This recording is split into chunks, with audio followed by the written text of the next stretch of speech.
Yeah, it was a situation of like if I'm not on vacation and you're willing to pay me, we can talk about that. I'm not going to do that for you pro bono. Especially not for fucking Desmond. Sorry. Your kid's not that charming. Kid is not what I'd call a perfect angel.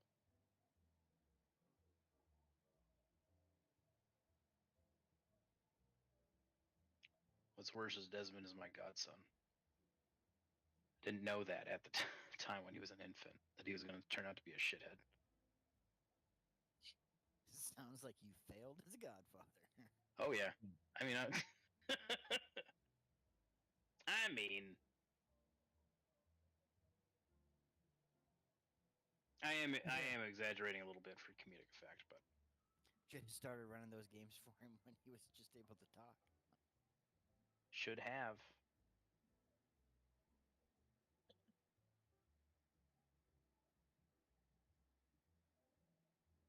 I mean, like, I'm not Catholic. Jeremy asked me to do it. Hey, Theo, we heard you log in, but we haven't heard you say anything yet, so I'm not sure that you're there. And no worries, I was just letting you guys talk for a second. All right, He just there he is. hates us. It's fine. I.e. creeping. You know, it's the silent ones you got to be worried about. The farts. Hunt.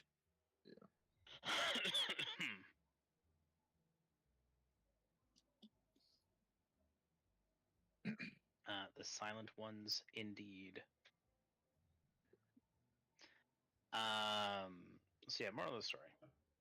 I look after your kid. Pay me money. Without those greenbacks, it's not much of a negotiation. So if I give you $20, you'll play D&D with my 6 and 8-year-old. If you give me $40, Steep.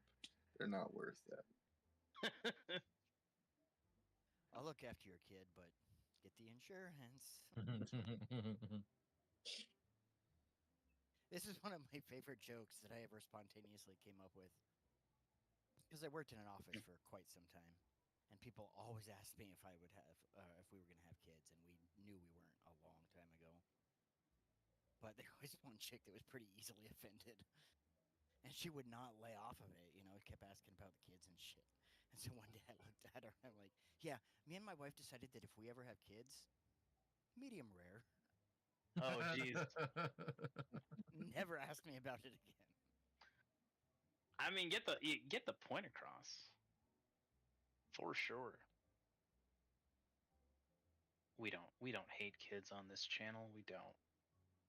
It's just sometimes they're gross. I don't hate kids. There's plenty of kids that I like. So. I like my sister's kids, which was a surprise to me. I thought I was gonna have to be like, well, I love them, but as my nieces, but you know, beyond that, I wouldn't choose to hang out with them. But they're actually like pretty rad. Pretty rad to hang out with. Pleasant surprise. I'm just saying, not having kids is probably the most responsible thing I've ever done. I mean, yeah, it's there is something to be said about like you shouldn't have kids until you feel like you're ready to have kids. Generally, Oops.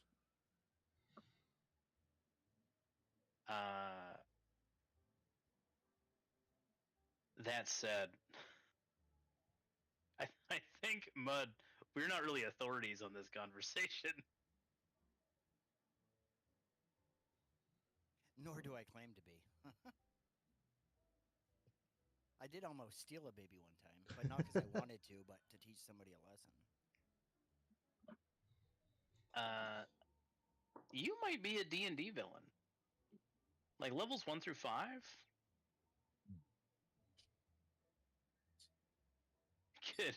Could build an adventure path around that. I would have returned the baby. I sure didn't want to Eventually. keep it. Well, that's why you're not a villain 5 through 10. You want to keep it, that's a problem. Adventure 1 through 5. Sacrifice it. They're just getting that baby back. That's fine. We're getting into some dark territory, though. Welcome back, everyone.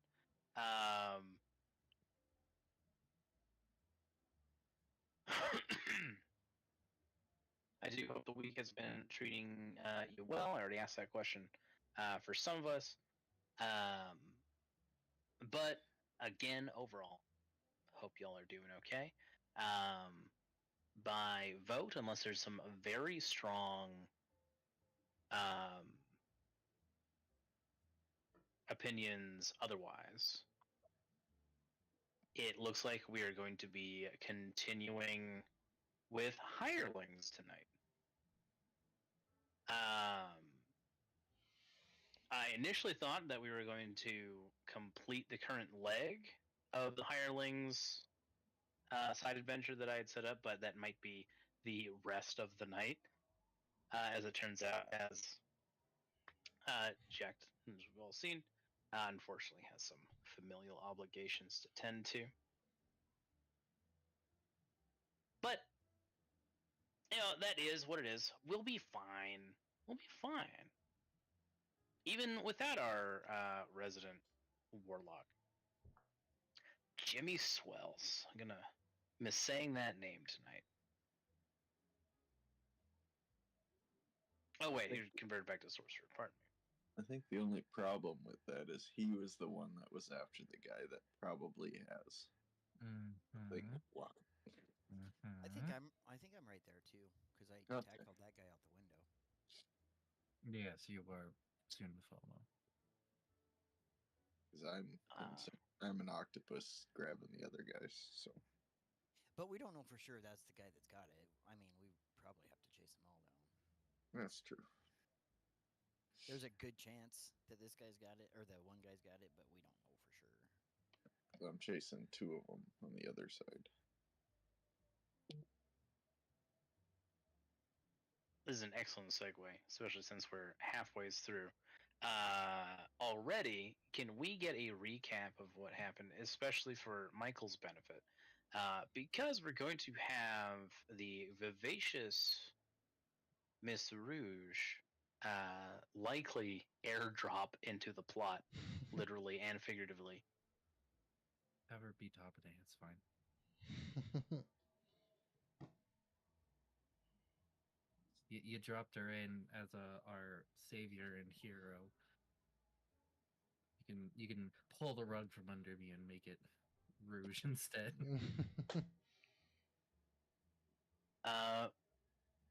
Okay, that's a fair question. Rouge, in order to back up your other hirelings after some well-deserved rest, would you appear as a semi-famous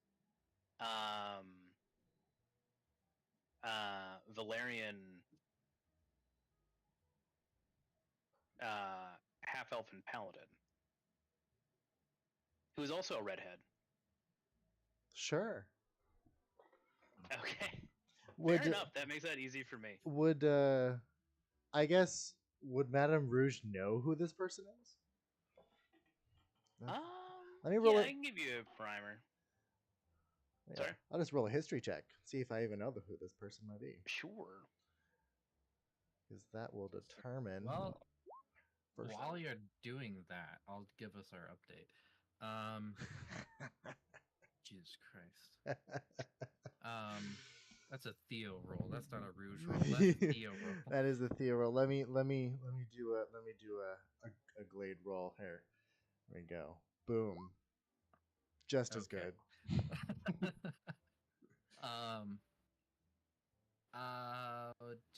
Boo boo. Man, I don't remember how we started. I know we went to a play to gather information because some guy has the know-abouts for some item that we were initially finding, and he sent us to this tower we're at now, which is in the Dagger District, which is flooded, and we know there was traps or something, and we just strolled all in like we didn't give a fuck. And then we got ambushed by drows, and one of the sneaky gremlin drows, I don't know if you're on the screen, but one like went that way, one went this way, and another went that way. Um, um, Grunt and Jimmy Swales went this way. Nobody's currently going this way, but I plan to. And Blue, what's your character's name? Leo, Lennon, John, Leo. All of them. All of them. He hopped out the window and morphed into a giant octopus to chase this guy down, going off over here. I know I left out a lot of details because I missed the session in the middle, and then I'm not taking notes. I'm just kind of having fun, so I don't really remember what happened other than combat last session. I'll add just a smidge to that. Please. And I don't remember exact details either, but the item that we looted from the first session is what we took to the guy in the theater who told us it was a fake, and it was no good. Yes. And then we had to go to the prison, didn't we? Oh God, I forgot about the precinct. We ended up going to the prison because that's where the guy in the theater sent us to maybe get some information on the real one.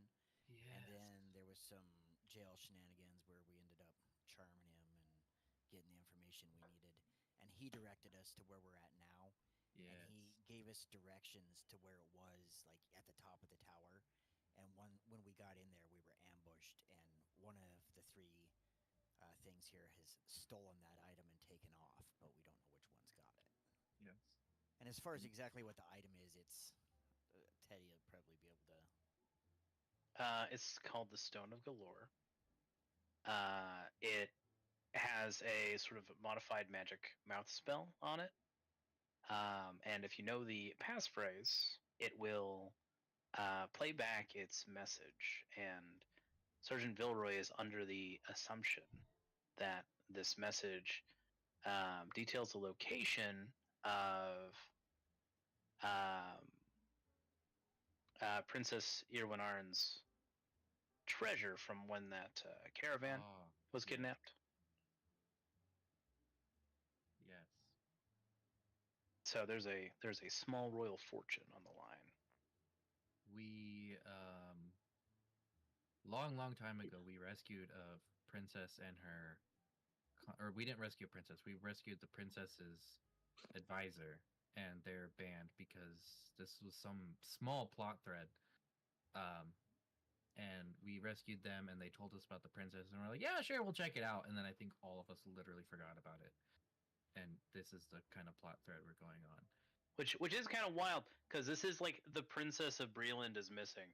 And Yeah. if it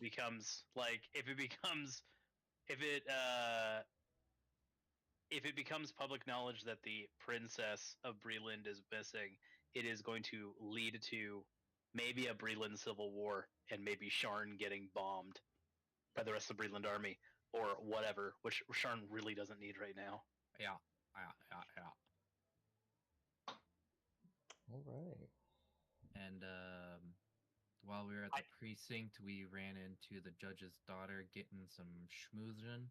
If I might say though, I do like the idea that Shino doesn't care if the princess is kidnapped. Sure.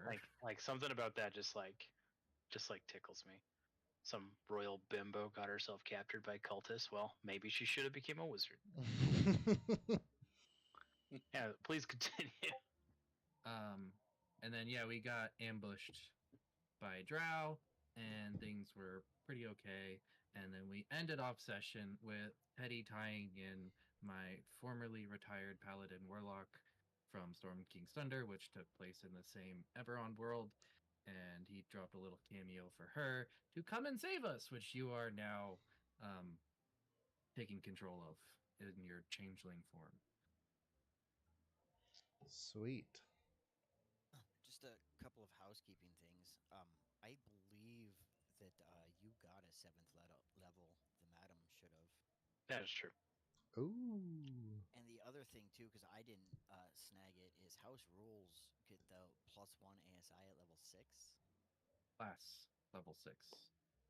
Class level 6. Oh yeah. Do I just add that on the sheet, or is that behind the scenes math stuff too? What are you picking up? Probably strength. I'm Not just go ahead and alter that for you. not everyone got that 7th level, right? Because I didn't get it. No, you and I didn't. Okay. Because Mud's been here every time. Fucking dedication, man. Not Fia. Just kidding. But sure, everybody can, if we want to take a few minutes, everybody can bump themselves up to 7. Sure, why not? No. No, no. Do it. I mean, After. I want After. to, but no. But I mean, After. to me, part of the fun of this is like the character crafting and all that. So I don't want After. you guys to miss out on that extra level. It's fun. You don't want me to go to 7th because that's my second fighter dip. Well then, we'll just It's have to available to- level up after this. That's fine. I will accept that. Level up after the fight. Rouge can level up now.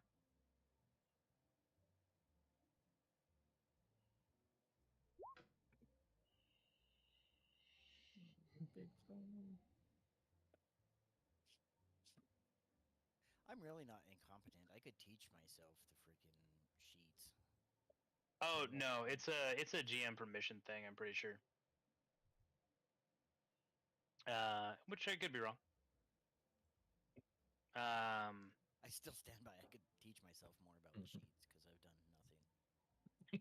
nothing. Well, basically everything can be filled in directly with your primary attributes. It's the physically smaller number, numerically bigger number. Your actual stat score, not the modifier that you can modify. And everything works until it doesn't. Everything works until it doesn't. If you want to modify any spells, if you want to modify any equipment, weapon attacks, things of that nature, effectively how it all works on a baseline level, if you don't know this already, is that when you highlight anything that can be editable, there will be a cog on the right-hand side, and that lets you see all the guts of whatever you're working with.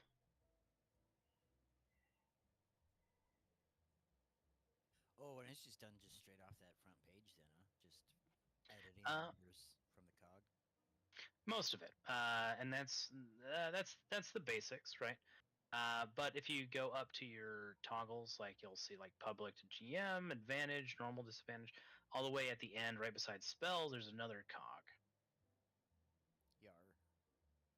And if you hit that, there's a ton of other options that you can fiddle with, right? It's in here where you'd want to, for example,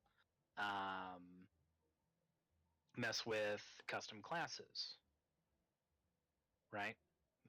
If you're using a custom class, you'd be able to do all that in here, as well as other stuff. Like if you don't like the toggles at the top of the sheet, which I try to put every sheet on default with, you can change that toggle to a query or roll always advantage, which I don't really recommend, because if you didn't have advantage and you roll a critical, then it ends up just rolling like critical damage if it's an attack and stuff like that, which can get kind of annoying. I don't need to learn it now. I'll look at a tutorial or whatever. It's not complex. It's basically find where it is on the sheet and switch the number, isn't it? For the most part, yeah. Or if It you're gets a writing simple little formulas for, I don't know, like a hex or hunter's mark or some crap like that. Yeah, you would, on the right there, there's a check field. You can click check the global attack modifier field, and then back on your core sheet, it'll have another toggleable checkbox where you can, like, just ignore that. Like, I can checkbox all of the things in my damage right now. And if you hover over it, it says sharpshooter, hunter's mark, favored foe, swarm, and it does all of that plus the base.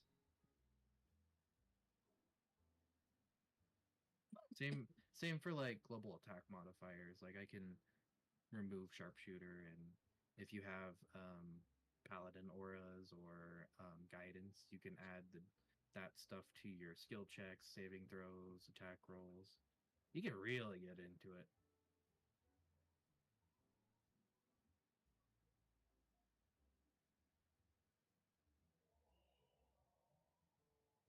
Yeah, and that's not even taking into account API and macros. That I don't know. All right. Oh, I am done leveling up. I took another level of Bard and took the Master Infiltrator feat as well. Gonna steal panties even better. Would you link that feat, please? Master Infiltrator? Yes, please. Thank you.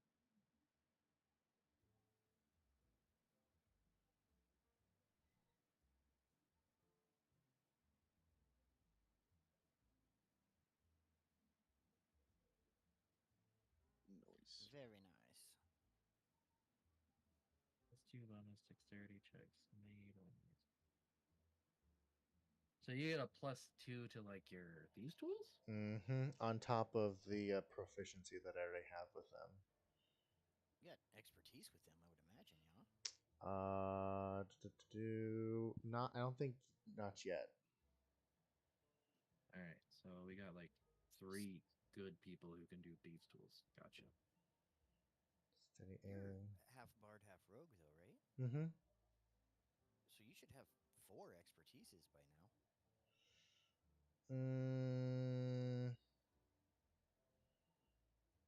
No, I haven't. I Rogues haven't. gets expertise at level 1, don't they? Not that I know of.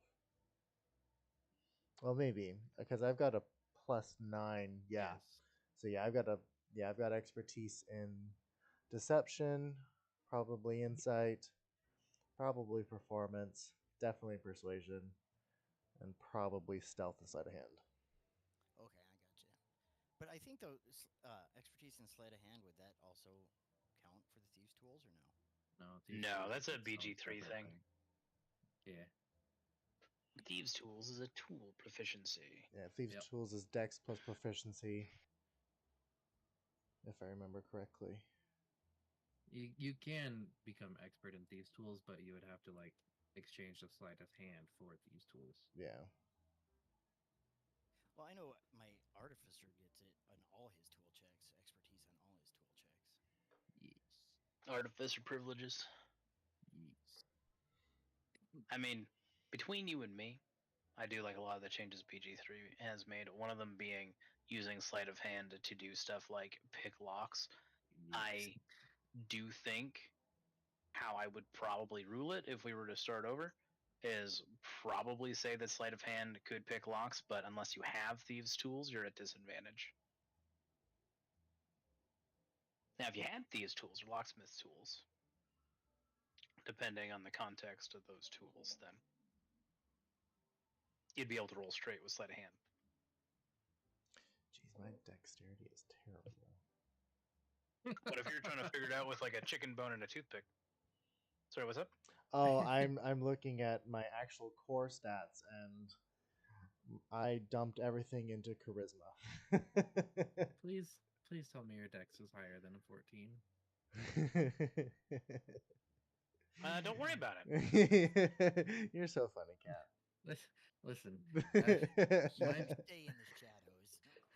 my most favorite character I ever made was a barbarian rogue, and I had a 14 strength.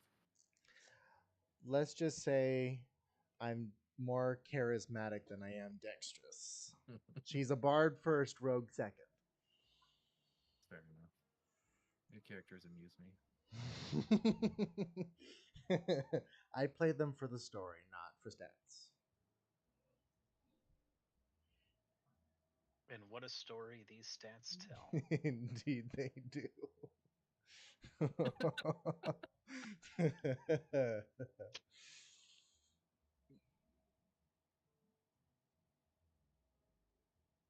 All right. Well, are we all ready to begin? I'm ready. We'll do it. Let's do it.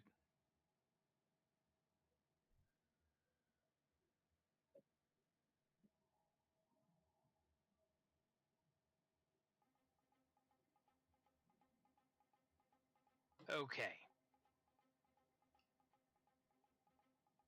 Rouge, you had a feeling in your stomach that your companions might need your help.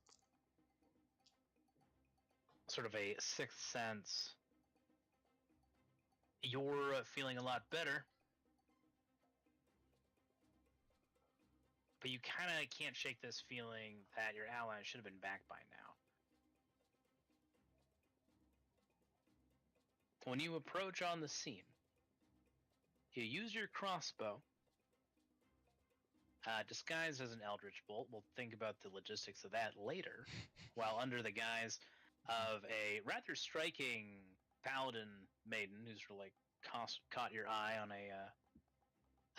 a poster. She's some kind of like hero or something. Something to do with Zendrick giants, whatever. Your friends are in trouble. You got to the Dagger District, and you can see Botan up. So the Dagger District is mostly flooded. You guys are running on rooftops. Okay. Infiltrating across through the impromptu waterways, you got yourself up onto the roof of one of these buildings, and you see this scene of one drow running towards you, hopping from building to building.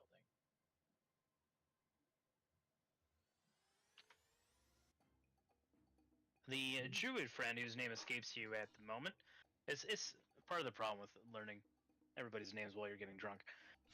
But you see that he's there. How you recognize him is a bit impressive to you because he's not himself. Has definitely transformed into something else. What has Liren transformed into? He is a giant octopus. A giant Very green good. octopus. So how you got to that, how you bridged your knowledge of this guy, and that guy is very obviously an octopus right now. We shouldn't worry about that, but you are keyed in to that truth for whatever reason. He and a summoned spirit seem to be chasing a different drow, whereas Jimmy and Grunt are chasing a drow going west, while also contending with a drow gunslinger on the roof of a nearby building. You also see, and it's not something that you can see with your vision on this map, but you do see to the north of you, where all of this is seeming to take place, Botan is in contested combat. You can see sort of like through the window, Botan sort of exchanging blows and bullets with another drow gunslinger up there. We are going to be using chase rules for the most part. To speak candidly, the chase rules in 5e are not super fleshed out and don't cover every instance. But that'll be fine. So there's a little bit of improv that might take place here. I wouldn't worry too much about it.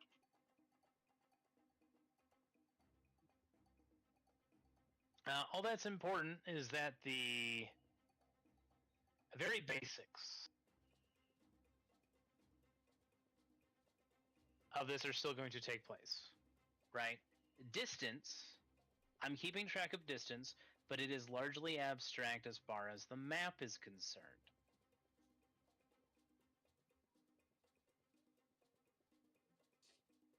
You can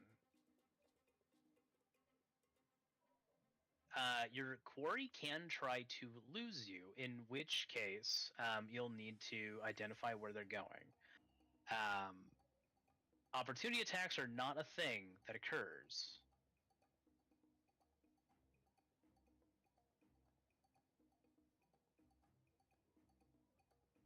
While in a chase. So don't expect opportunity attacks to help you very much. Multi-attacks also don't apply to chases. Basically, your objective is to overtake your quarry. And overtaking can occur in one of two ways. First is simply attacking. It is a bonus action during a chase to attack, because it is under the assumption that you are using your action to dash.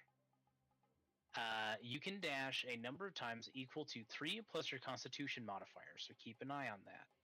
For each dash action, you must succeed a DC 10 Constitution saving throw, or take 1 level of exhaustion. Your speed becomes 0 when you reach level 5, so avoid 5 levels of exhaustion. So you can attack a pursuer, which will take away HP, and obviously if you knock them out or you kill them, then you have overtaken your quarry. Or you can overtake, which involves a grapple. The grapple rules will apply as normal. Once you grapple or trip or push over or tackle or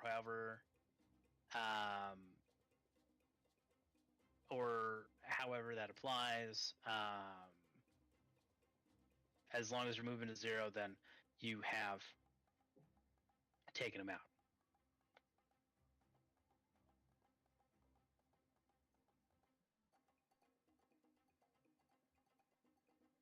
The pursuer has advantage on that check.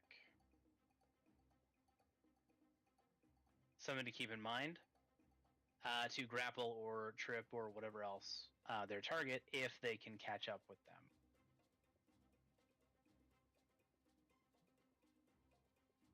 Lastly, at any point, if the quarry gains too much distance or a complication arises that cuts off anybody's line of sight from a quarry, then they may attempt a stealth check, and if your perception checks do not detect them, they might leave the chase for the duration of the scene,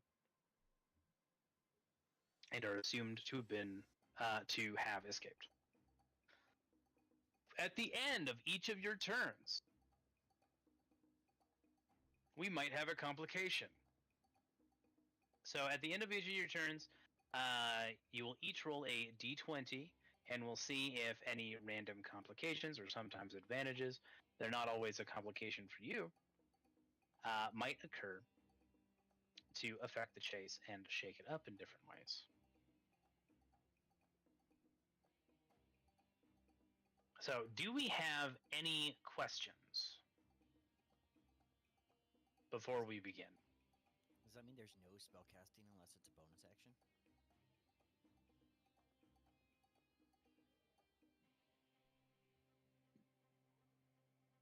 Or you forfeit your dash? You'd be forfeiting your dash.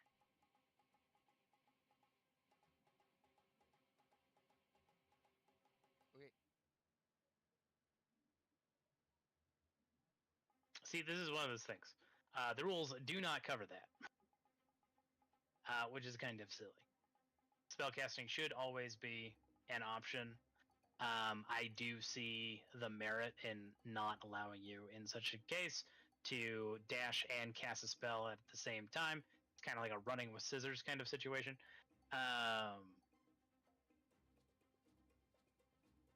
Anything else? Any questions about placement or anything?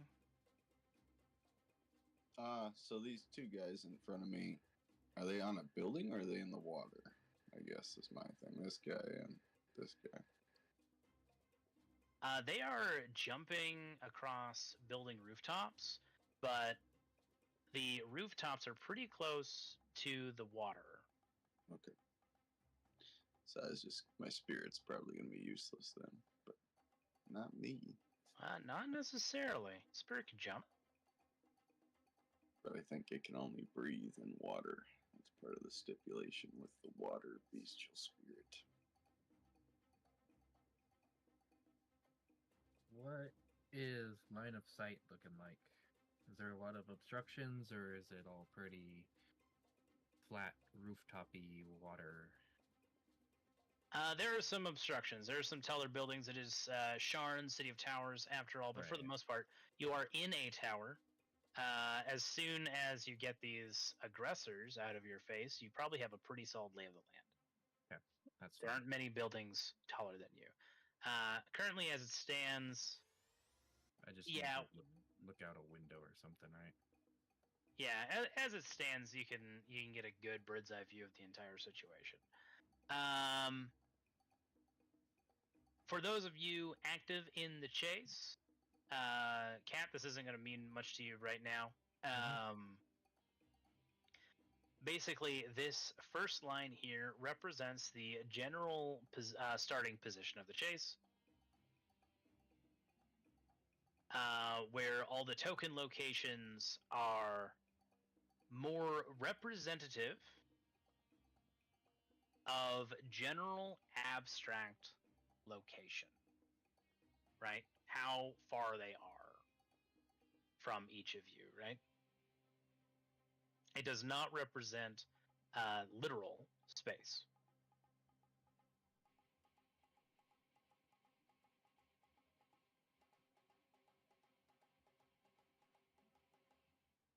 Long story short, each square on this section of the map is representative of roughly 60 feet, or having used a dash action to close that distance.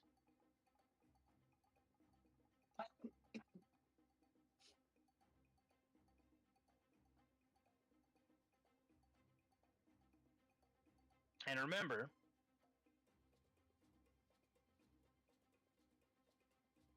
you can only dash a number of times equal to your Constitution modifier plus 3.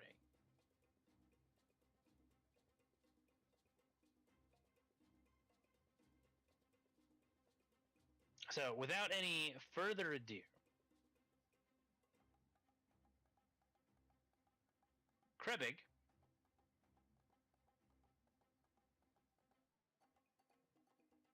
is going to use his movement to dash forward.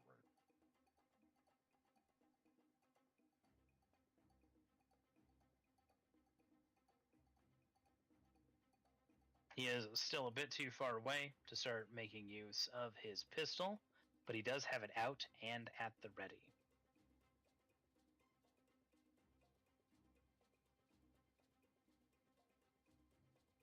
Botan, you're in some trouble. The drow gunslinger by this window is going to attempt to shoot you. Bring it. 13 is going to miss. He's going to reload for another shot. Which brings us to Liren. Okay. So con plus 3, right, for the dash. So first movement, it's 60 feet of movement. I'm going to actually go past this guy. I'm going to try to get to the next guy. I don't know how that works as far as... I'm trying to get up to this guy. I'm going to let the beast spirit take this guy. If that makes sense. It does. Okay. So that was my full movement, just regular, 60 feet. And then my con is plus 2, so I can dash 5 times, right? Correct. So we will dash. I don't know if I need to dash towards it. Does that matter? Or No, each square down here is representative of a 60-foot space. In order to move a square, you need to dash. right. So 1, 2. I don't. Do I need to move towards him? That was my question. I guess I'm confused. About that. Yes, and you already have. The other guy? Or. So I'm going after this this guy? guy. I'm going after this guy. Yeah, but you started here, yeah? Yeah.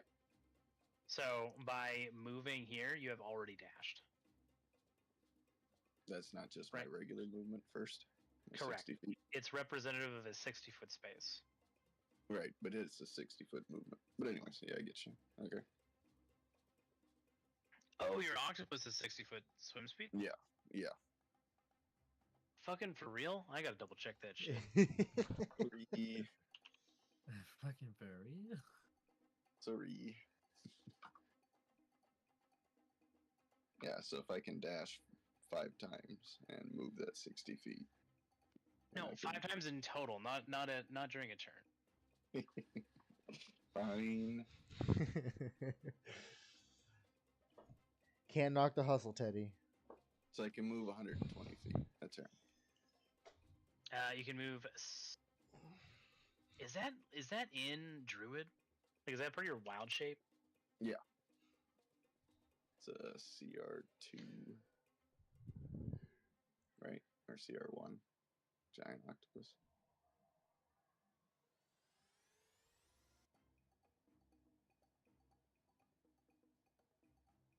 I don't know how to link this, but yeah. Yes, I'm double checking. I got you. Giant octopus. Yeah, swim speed of 60 feet. Motherfucker. Yeah. Sorry. You don't need to apologize. That's pretty exciting. You're also large, so enjoy that. Woo! That just confuses me more, but it's fine. So, yes, you can just move a space without dashing as just part of your movement. Okay. So And when you dash, you can move an extra 60 feet for 120 in total. So I'm just gonna do one of these, I guess. So I'm going after this guy. Anyway, and then the beast spirit is only 30. So it'll take his full movement and dash just to move. I don't know if he's in range of this guy, but if he is. Yeah, adjacency rules still apply. I am gonna need to I know it's confusing, but we're gonna need to move back here because so you're moving 120 feet. Mm-hmm. So that would be like this, right? That's as much movement as you can manage. That's fine. Yeah. You can make a single attack as a bonus action, as well as a single attempt to grapple. I'm gonna skip it, but I'm gonna leave the beast spirit to do it if it can. Yeah, sure. All right. So let me open that. I did tell it to grab one of the guys, so it's a shark right now, by the way. I don't know if that matters, but I'll just hit its small attack, I guess. Of course it matters. Paint a picture with your words. It leaps up and bites. Attempts to bite at Felverkit. Let's see. Is it gonna let me hit it, or is it just gonna share the description? Oh man. What's your spell attack modifier? Yes. I was not prepared to go first. My bad. That's fine. Looks like it's 7. It is, as soon as it loads here, I could tell you this. Yes, 7. So 12 is not going to hit. That's okay. Felrect manages to deke out of the way of your leaping shark spirit. That's okay. And I think that's it.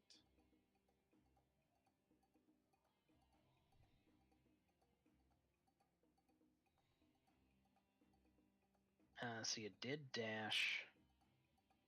So that's going to leave you with 4 remaining? Yes. 4 remaining. Oh, I'll write that down. All right, Miss Rouge.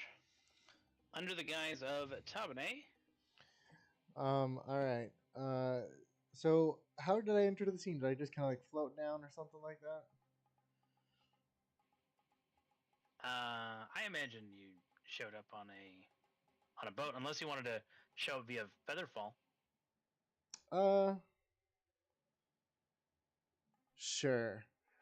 And so, uh, under the guise of the of this new identity, um, uh, she will shout, "Heart heroes, I'm here to save the day," because she has no fucking clue how this lady sounds, and Excellent.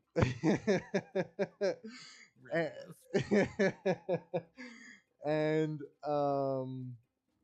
basically can't really do much. 60 feet away, in lieu of moving, so she'll just kind of float down.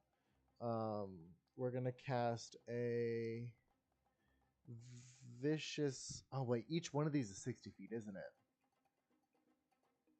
Yeah, so this fella in front of you is about 240 feet away. Oh geez. Okay, well then no, we're gonna just we're gonna use all of our movement to just go forward. Because that's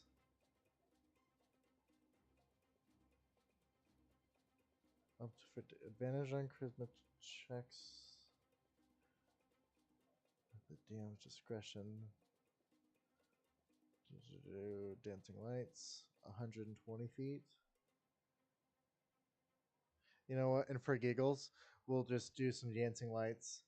Cantrip dancing lights make it look like I'm real fancy. Hell yeah. That's my turn. All right, so I need a d20 from Leorin, and then I'll need a d20 from Rouge. Tabane, pardon. Ooh. There's those rolls.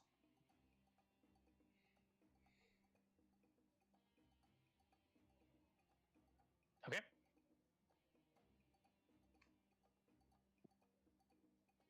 I need a dexterity saving throw from Leorin. Oh, as the octopus. Hold on. What is the octopus's dex? That is the question.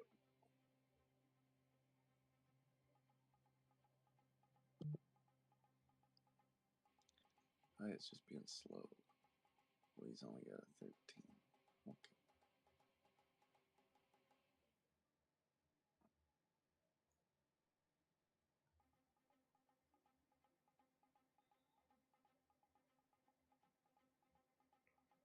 That's not good.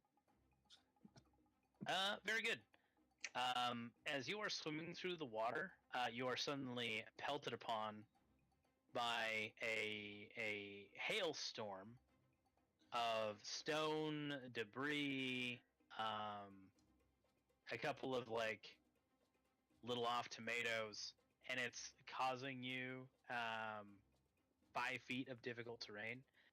As a bunch of Sharnites have like started like poking their heads out the window to see what's going on, and they just see this giant octopus accosting this drow citizen, and so like you guys start hearing stuff like, "Hey, you leave that drow alone! Yeah, what the fuck do you think you're doing, octopus? This is Shard. You fuck with one of us, you fuck with all of us." And they're just like throwing like beer bottles at you and shit. It doesn't hurt. Mm-hmm. But on your next turn, you will have 5 feet of difficult terrain. Very well.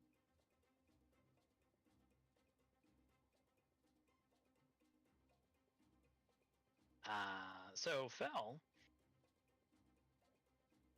is going to use his action and bonus action to dash, being a little bit of a rogue. Oh, I forgot I could do that. I can't go very far, but I forgot I could do that too.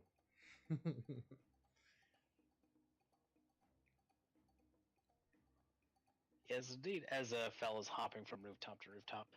Botan, what are we doing? We're targeting this guy. Get him.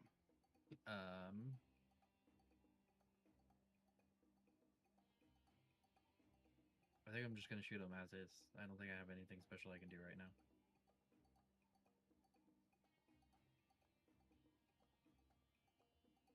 That's gonna miss. That is gonna miss.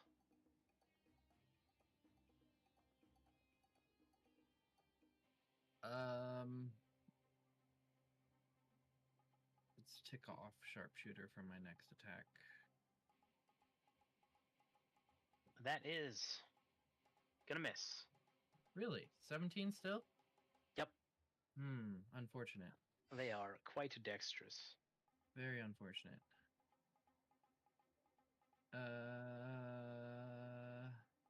Can I shove as a bonus action?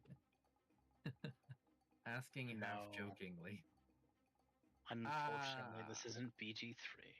That's very annoying. I really wanted to be in this tile. Alright, well.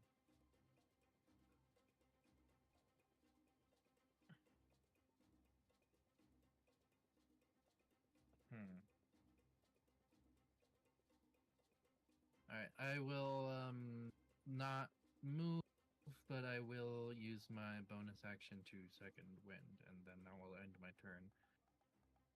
Very good. Let's see that juice. I gotta input it. 1d10 plus this. A whopping 3. Very nice. Yes, very good. Yeah, I'm done. The drow gunslinger right in front of you is going to attempt a counterattack, which looks like it's going to hit.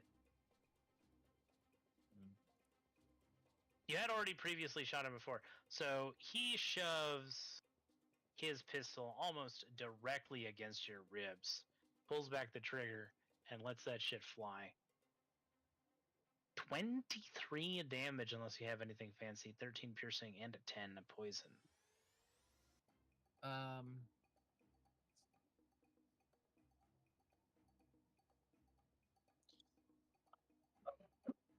Sure, I will. I'm just gonna read this. Sure. I'm gonna do that. I don't know why there's 11 damage, but that's fine. Because the sharpshooter favored foe. I didn't know it was a damage type, but I'll just take the absorb elements. So that means I take 7 poison instead?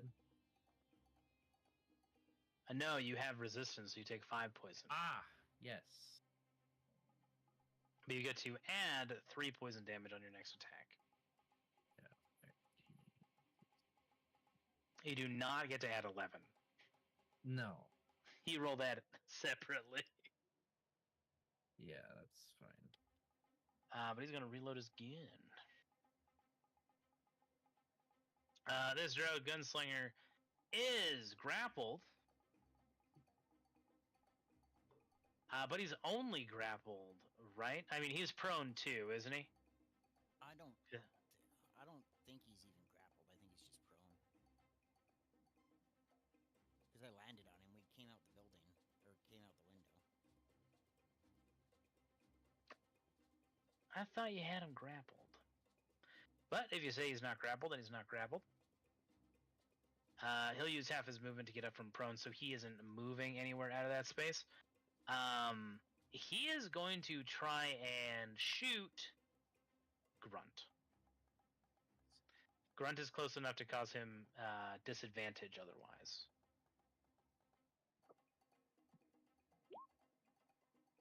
His gun is going to misfire, as he did not realize that his pistol was dunked in the water when you tackled him. So he's going to toss that away. He's going to draw his short sword. He no longer has a gun.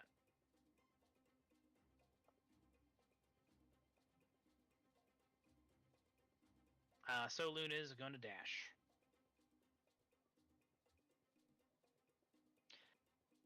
Which brings us to Jimmy Swells.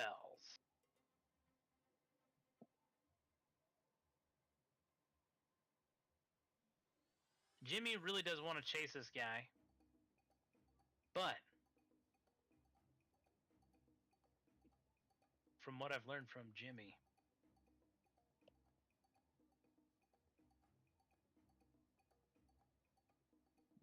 he's going to have to, unfortunately, dip out of here.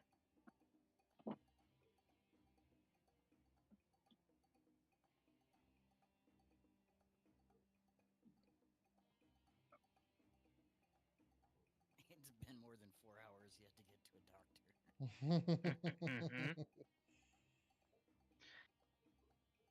Well, the first thing he's going to do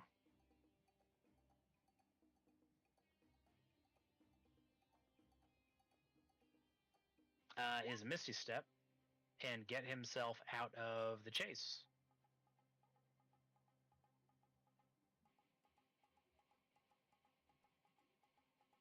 And he's going to return to the tower. He's going to leave Grunt with a enthusiastic, "You got this, bud."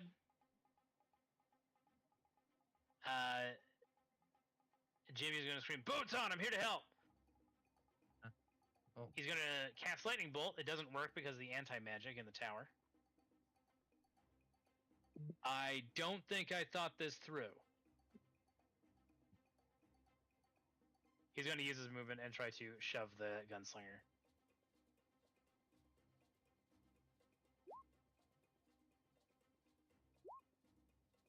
Wow. Gunslinger falls out of the tower. Oh, that works.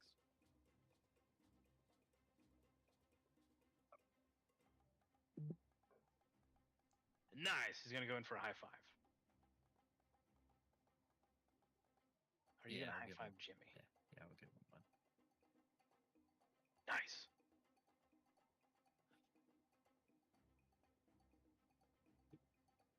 He's going to move over here and get ready to rope-a-dope this other Drow gunslinger. And that brings us to...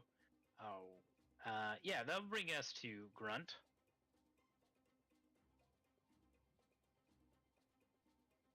All right, so essentially to move, we have to dash then, is that correct? Yep.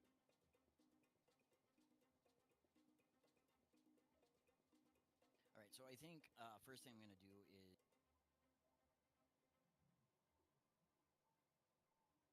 bonus action. Barring some shenanigans, of course. Who are you sanctuarying? Me. Yeah, buddy.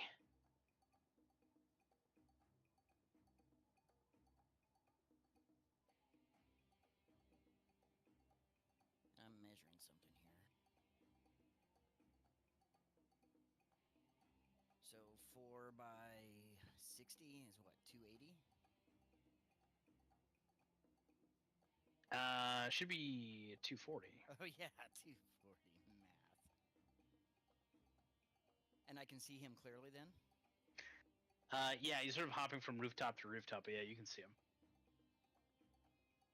So what I want to do then is I'm gonna try to wait until he's in between rooftops, like a very inopportune time. Mhm. So called shot, maybe? I don't know. I Could want to be. hit him in the force of his mass, but like when he's in air trying to jump, because I want to try to knock him down. Very nice. That's also a 13. It'd be a plus 8, It would be a +8. so it'd be 13. A dirty 20. Oh, I see. Yeah, it's Yeah, unfortunately, your blast shatters a chimney right next to Soloon. Doesn't quite get him. Then also removes your sanctuary. Oh, dope! I did that backwards. That's silly. Okay. Well, that's fine. If you want to do your sanctuary after that, that's okay. While you're in a chase, you don't get attacks of opportunity anyways, so. Yeah, but We'll just he's say still that holds. standing- Yeah, he's still standing right next to me. That's why I wanted to put it on. So if you'll let me do that, that'd be swell. Yeah. We're at the beginning of the session. And I think this is the guy that's got it, right? The guy that I shot at. That's the guy that I determined probably had it at the last session. Yeah, you have that feeling. And I know it's not a full square, but I'd still use my 30 feet of movement to try to get closer to him. Okay.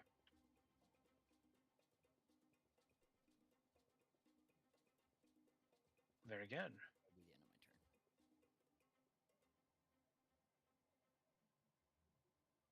turn. Krebig.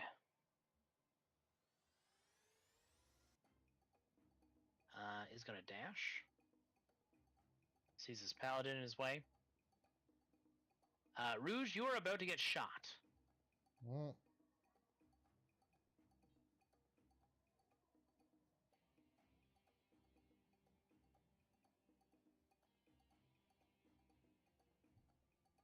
Mm. Oof. Well, that's going to hit. Yeah. 20 damage. 20 damage. A 9 piercing and 11 poison, unless you have something fancy that tears through your shapeshifted armor.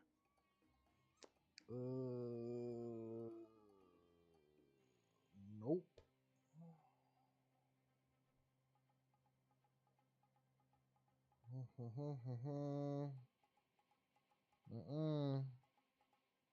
Okay.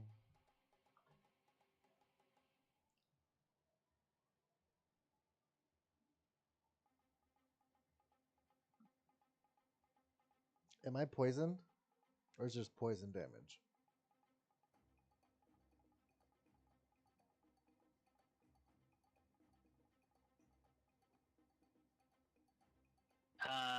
You're not poisoned. You don't have the poison condition. Okay.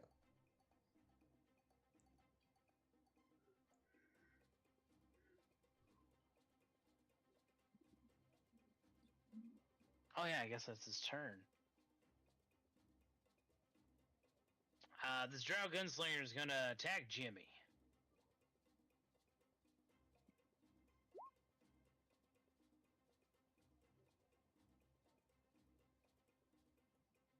Jimmy swells. No. That's fine. This is fine. There's the D20 you forgot to ask me about. Oh yes, thank you. Well, there's no complication anyways, so that's fine. The timeline is secure. Thank you. Go ahead and take inspiration, keeping us honest. Inspiration for Rouge, for being able to roll with this zany scenario to get you into the combat, quick and easy. An inspiration for Leorin for knowing more about giant octopi than me. I'll give inspiration to Botan for the recap, which I forgot to do earlier as well. Oh, cool. I tell you, we're gonna get back from our break, and I'm gonna be rejuvenated, and our first session back is gonna be fucking baller. My batteries will be full. I'll send a dragon at you. It'll be great. Jimmy is going to cast shield with a remembers that it's an anti-magic field on this tower. Oh. Right. So my absorb elements wouldn't have gone through anyways. So I take an additional 5. Yeah, you take an additional 5. Pardon me. A thing. Does that still eat the spell slot then too? I would assume. No. So. No, it does not. It specifically says that spell slots are not consumed because it can't initiate. You can't you can't burn fuel with an engine that's not on. Yeah. Jesus, Jimmy. Jimmy says that hurts. Liren, your turn. Is Jimmy gonna die again under your command? Probably. I am gonna whip a tentacle out at this guy next to me. So that is a +5 to hit. Get him.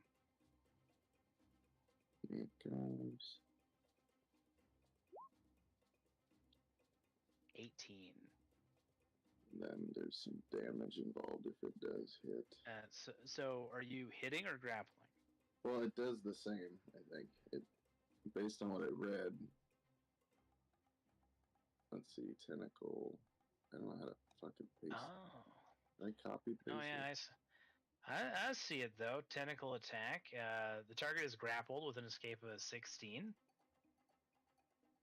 Yeah, I'm just pasting it down. I see that there. That's ridiculous. All right, go ahead and roll your damage. Alright, so we'll do that. That grapple ended the chase for that guy. That's Did I 7. misunderstand that?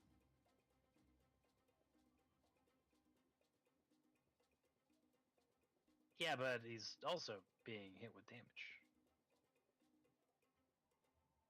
So Oh, yeah. no, you're absolutely correct. Felrect is grappled. You will still need to dash in order to complete the grapple, strictly speaking. Which direction are we going? We'll just... Oh, sorry. Too far. We'll just do that. Oh, that was my regular movement, wasn't it? I don't know if that matters. Yeah, that's fine. And then... Oh wait, yeah, you're a giant octopus. You have a swim speed of 60. So yeah, that is your regular movement. If you want, you could dash again, or I could not actually... expend. Yeah, we'll just kind of keep shifting this way. Okay. Give me a Constitution saving throw, real quick. I know the rules say a Constitution check, but I feel like that's a little bit silly. Alright, so D20, and it has a 13 cons.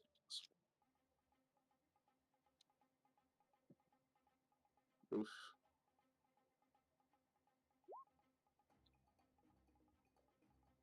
Okay, so you did capture. Mm-hmm. His journey is done. However, you were hit with a level of exhaustion. Okay.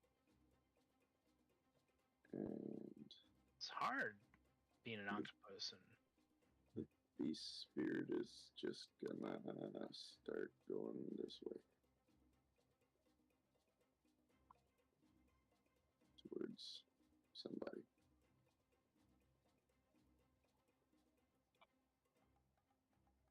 And that's it. Well, does it need to make a con save too? I don't know. it's a spirit. Give me a D20. Memento, I accidentally opened a sheet. Roll 20's being slow. One day we'll migrate to greener, prettier pastures. It was doing fine, but now it's just like slowing down. So. Yeah.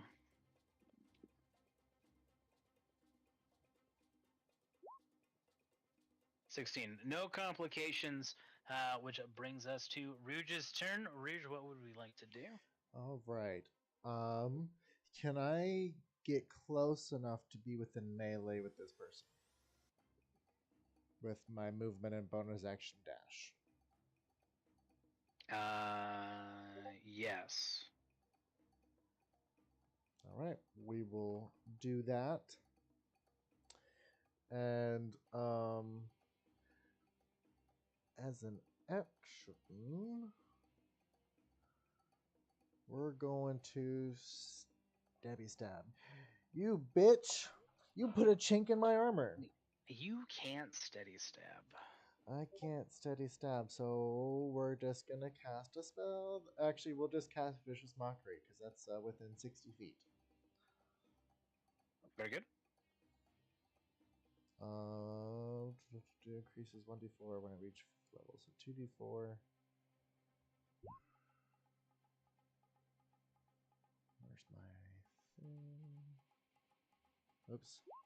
Not Psychic Blades. Was it a subclass? I see. There we go. No, you know what? No, actually, I think I have to do. Hold on. What is this? With a weapon, yeah. So negate that 8 damage.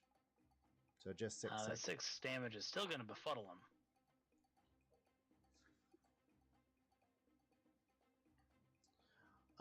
Consider him befuddled. And Madame Rouge is definitely bleeding, and if anyone were to pay attention enough, it is not red.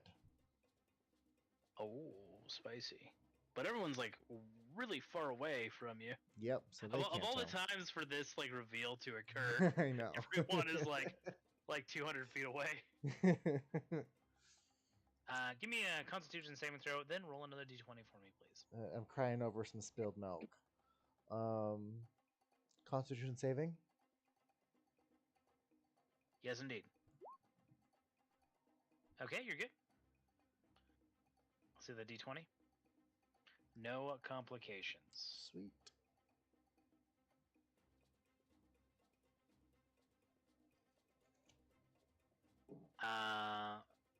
Felrect is no longer in the chase functionally. Doesn't mean out of the combat. Which direction did that guy go? Well, he's currently grappled by a giant octopus. Oh. I can't see nothing, so that's why I'm asking. That's fine. Is going to stab the giant octopus. Lovely.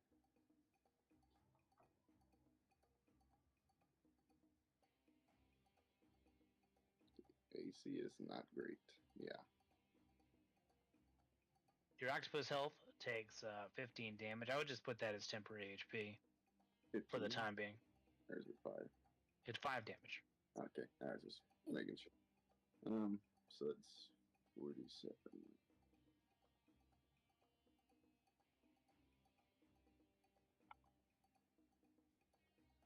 I'll just put that.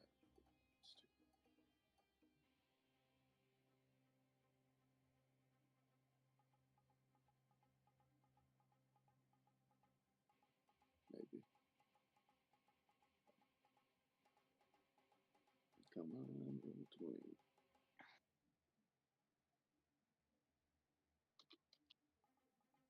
I'm sure you'll get that figured out. There you go. Yeah. Phil does not elect to get himself out of the grapple, instead of stabbing at the giant octopus in a panic. Hey! Hey! Get off me! Botan, So, it's your turn. I'm gonna move to here, and I'm gonna assume. What do I see? Out the window. You see a drow in the water immediately below you. Okay. There's a drow a little behind Grunt, with one drow about 200 feet away from Grunt. About. You see a giant octopus grappling another drow while being encircled by a ghostly shark. And a knife fight happening between a Velinarian paladin and the third drow. So there's two of them engaged in some sort of combat, and then the third is quite a ways away from Grunt. From Grunt. So I can see everyone from this window. And then there are two gunslinger goons. One's beside Grunt, but isn't too interested in attacking him, probably because Grunt has Sanctuary on. And yeah, there's the injured one that Jimmy just like pushed out the window directly below you. Okay. So I can just put him like right here to illustrate that he is below you. Okay. I'm gonna turn sharpshooter off. Just because I want to hit this guy. I'll continue targeting this guy just to so he doesn't like pull me out the window. Is he functionally out of combat, or can he like reinsert himself in? He could, in theory, climb back up, but it's gonna take a hot minute. Well, you know what? He shot me tit for tat. Eat my ass. I should have turned sharpshooter on. Roll damage. Oh, jeez. It's not gonna be crazy. I won't do my swarm on this one because I'm pretty sure this is 3,000 damage. Even without the sharpshooter stuff, he did have favorite foe on him. So he's dead. It's 40 damage. Right? Nice. That's without No, sharpshooter. By the I way. didn't have sharpshooter on. That's because he probably had sharpshooter ticked Oh yes. when you I- rolled. I ticked it off of the attack, but not the damage. My bad. No So- worries. Thankfully for all of us, I am capable of basic math. Yeah, so it's just -10 to the total. Still more than enough to kill him. Okay. You brain him. My bad. I thought they were linked, but they're not. Okay, and then we'll target this guy with my next action. Get him. Really like advantage, but I don't think I can get it. I will put sharpshooter back on for this one. And miss. That is going to miss. Bonus will be drink a potion. Base one is 2d4 plus 4. Yes. 9. That's it. I'm done. You swill that bevy. This gunslinger is gonna leave. Well, he's gonna attempt to leave. He is part of the chase, but he is moving west. Which brings us to Saloon, who is going to dash. Start moving farther and farther away. He is officially in the range of, if you want to attack him, Botan, Mm-hmm. he is within your second range band, so you will have disadvantage unless you have something special that gets rid of that second. What's his actual distance? Like 320. Okay. Well, no, hold on. Yeah, from you about 320. Jimmy is going to try and push this gunslinger. Jimmy goddamn swells.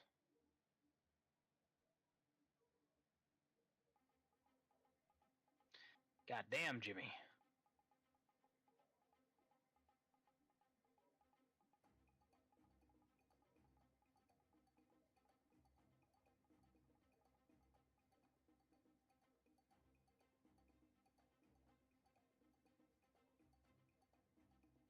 Out the gunslinger goes, wee!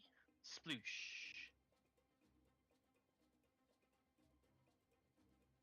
Good job.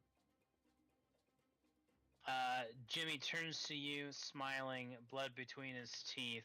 With a thumbs up, he topples over. Unconscious. He might only have 1 HP remaining. But it's Grunt's turn. All right, I would move up my 30 feet.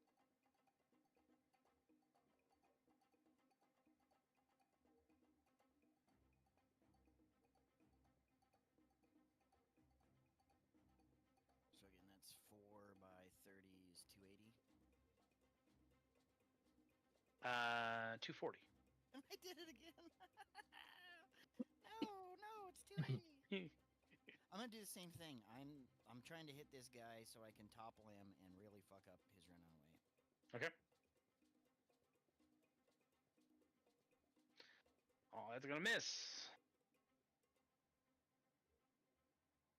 Sanctuary goes down. Even as a 10, it's not gonna do it.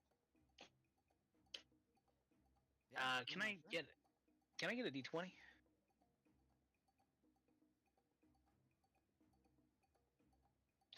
No complications. That's your turn? Yeah, you were saying? correct? All right, round 4. Krebig is going to dash.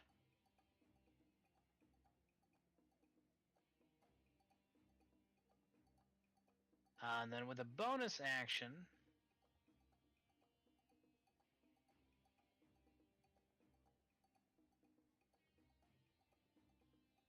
now what's that vicious mockery do? Let's double check.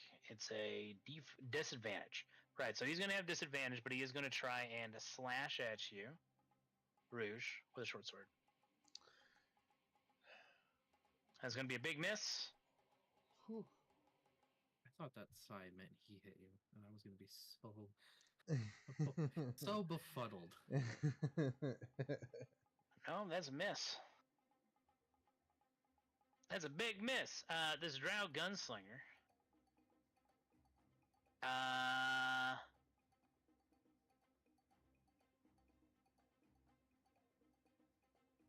just saw his buddy's brains get shot out of their basket. He's gonna leave.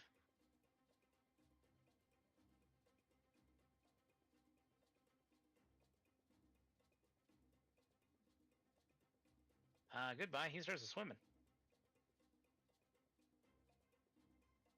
He is getting, as the kids say, the fuck out of here.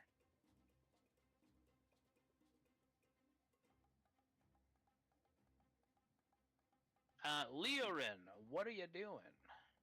How deep is the water I'm in? Pretty deep. I'm gonna just sink to the bottom with this guy.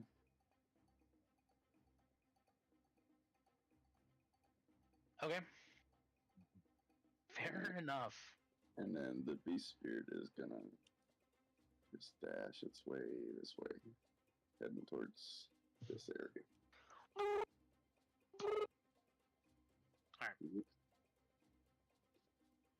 Anything else from Leo? No, that'll be it. Rouge, it's your turn. We'll go ahead and so am I technically running in place with this person? So do I still need to use my movement and a dash to keep up, or is that just to move forward to a new space?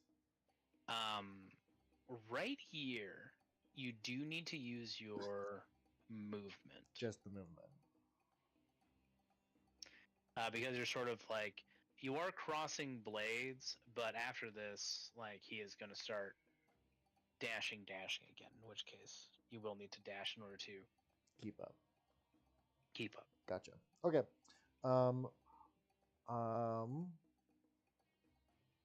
Well, if okay, cool.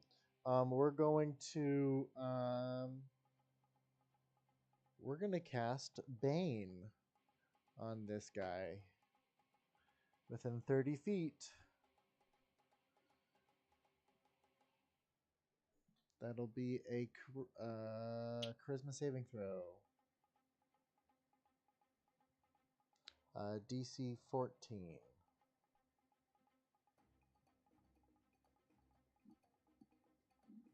Oh, that's the wrong sheet. Excuse me.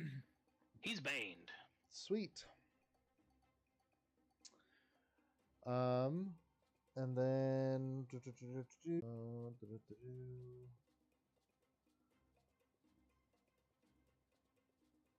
I think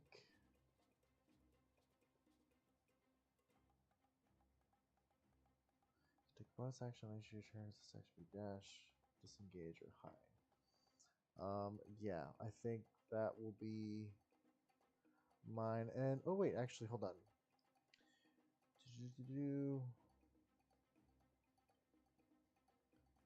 Within 60 feet? Nope, no one's here. Okay, yeah, that'll be my turn. Krebig is within 60 feet. No, it was I was gonna give someone Bardic, but no one is within 60 Oh, feet. yeah. Everyone's too far away to hear you clearly. Yep. Also, I like it. This has nothing to do with anything thematically, but it could be funny thematically if your Bardic Inspiration doesn't work because nobody around here knows who the fuck you are.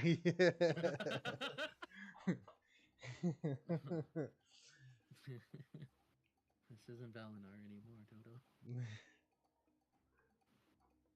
Fel's going to try and get out of the grapple with an acrobatics check. No, Fel begins to drown. Okay. Botan. All right, let's target the guy Grunt is after with sharpshooter. I should not have disadvantage. Oh. So I'm gonna, or Botan's just gonna perch up on the window, rest the rifle on the sill, roll the This is what strap you were- up. This is what you were waiting for since Yes. you made this character. Yes, I was. We're gonna sharpshooter, or sharpshooter doesn't give me disadvantage. We're gonna steady aim to give me advantage on my first. God. It's just my first attack. I'm turning off sharpshooter because this is accuracy over damage. See, this is why Rangers should have. They're called Rangers. Range is what they do, right? They should have steady aim. That's all I'm saying. In your home games, give Rangers steady aim. Your Ranger players and your Aragorn and Legolas appreciators will thank you for it. 19 is going to hit. Roll your damage. Yes. That's what I wanted to hear. That's what I wanted to hear. All right, now here's a question for damage. Does my swarm and favored foe apply to this hit? Is there a range limit on swarm or favored foe? I don't think so. It just says once per turn it does X. Gather swarm.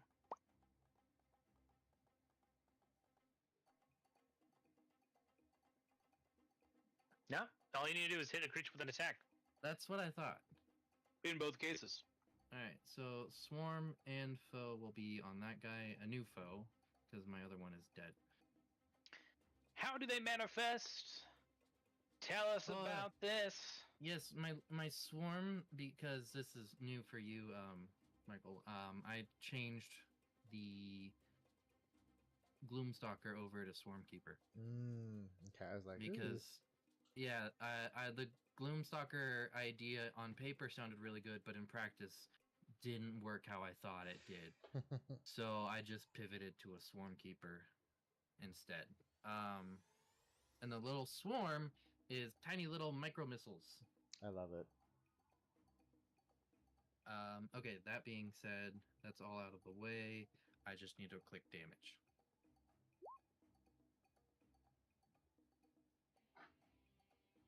Ooh.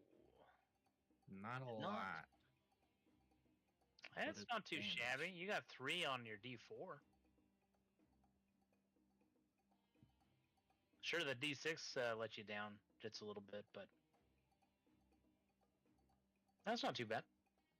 Well, this is accuracy over damage, so that's fine.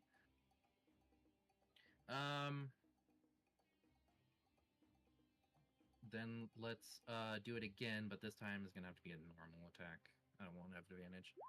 You are officially part of the chase by attacking him, by the way. Oh, so second attack doesn't apply then.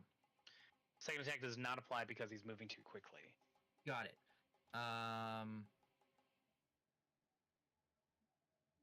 Okay, I don't have any bonuses I can do right now. So I'm done. In exchange, you have slowed him down. Because you hit him, he is unable to dash this turn. Okay.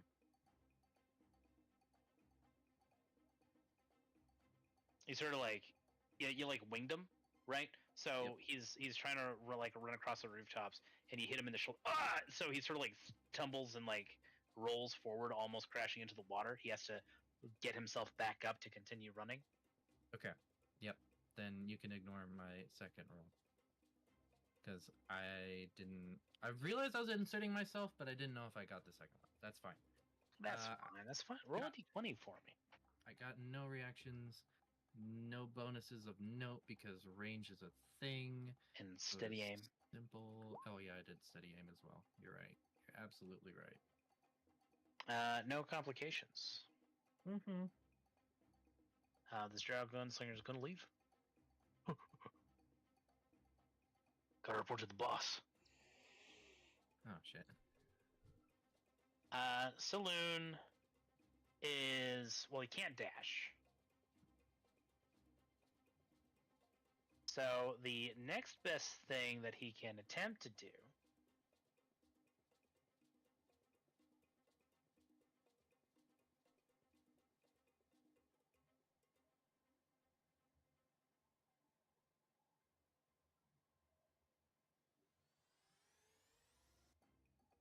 is jack all, really. Who's all can I watch? Oh, wait, I know what he's going to do. Gonna kiss all first. He's going to cast darkness. Nope. Oh. So you know that he's there. A 15-foot radius sphere has appeared, causing you all to lose track of him visually. Now, how we're going to treat this is when it's your turn, you can try to see where he's going to leave, because it's only a 15-foot sphere, right? 50-foot radius sphere, 30 feet. So that doesn't take up, that only takes up like half the square, yeah? It will be a perception check against his spell DC in order to spot which direction he's coming out of and keep an eye on him. Question, since we're talking about it. Yeah. Can I alternatively just use my reaction to take a shot when I see him exit the dome? During a chase, you can't do a call to action like that. Right. Okay. Unfortunately. But Thank you. I do like. I am imagining that is kind of just what you're doing. Okay. Because he can't move. He doesn't have enough. Like, he used his action to cast darkness, right? So he's not moving into the next square, anyways, right? You're gonna be spying which direction he's leaving out of. This is getting too complicated. Like, it's No. fine. Grunt. Yep. Give me a perception check. You're looking at a DC of 12.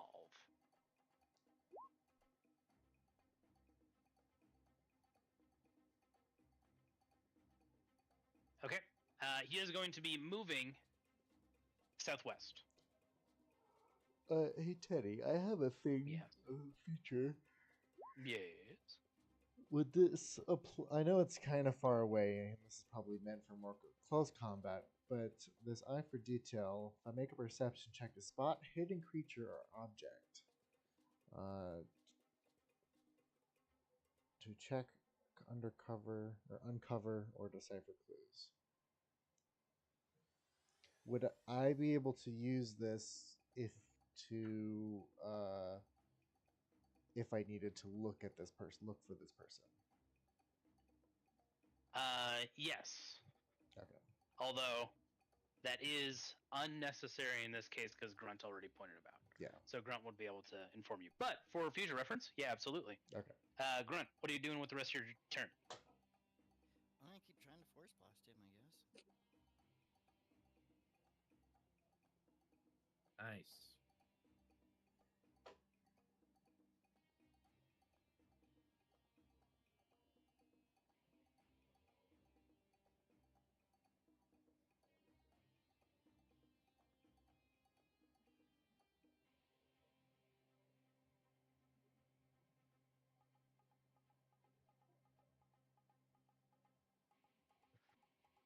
Oh yeah, very good. All right.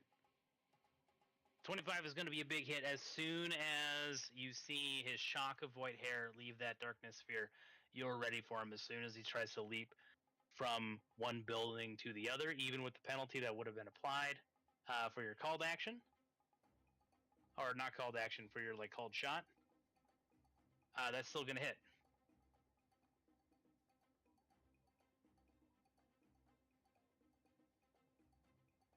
So you are going to deal 8 damage.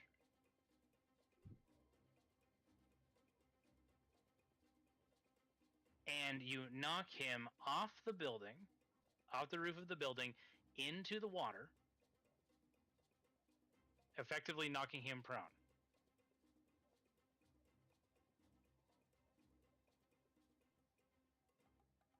Preventing him, completely preventing him from moving on his next turn.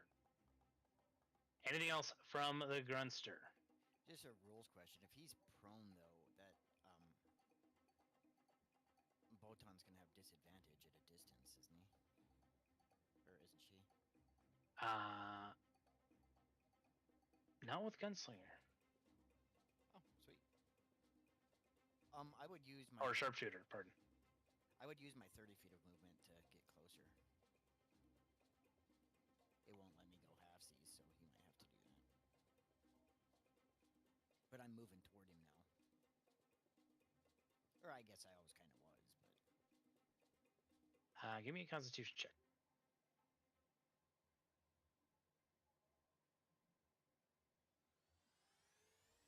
Constitution... Or Constitution save, pardon.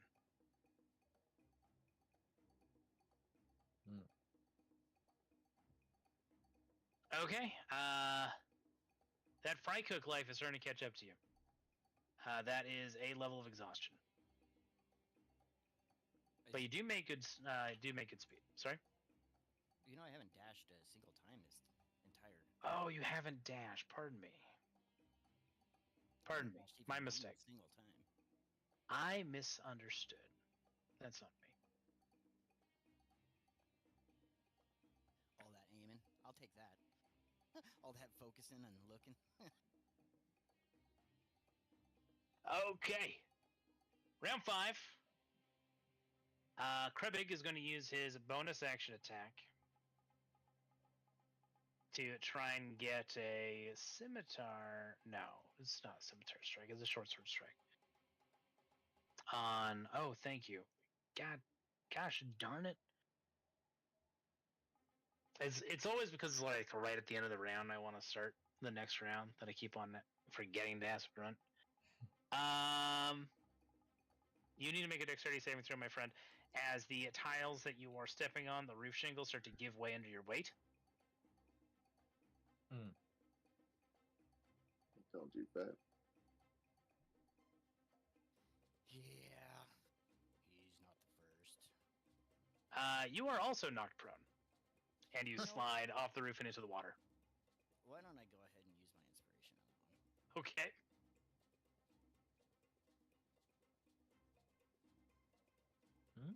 Well, that DC was 15, so. Alright. Alas.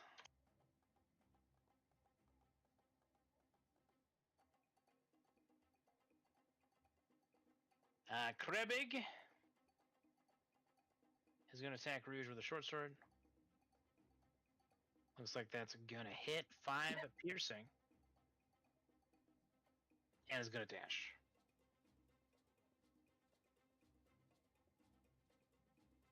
Leorin, are you doing anything else, or are you maintaining the grapple? Is he dead yet, or is he still It's- drowning? Suffocation takes a long time. That's fair. I'm gonna It's a long move this time. I am gonna, let's see, regular movement, and then the dash.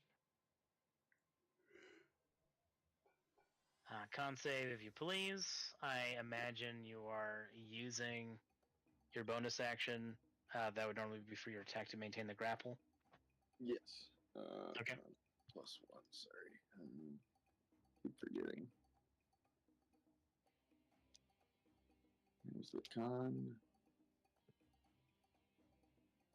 Maybe.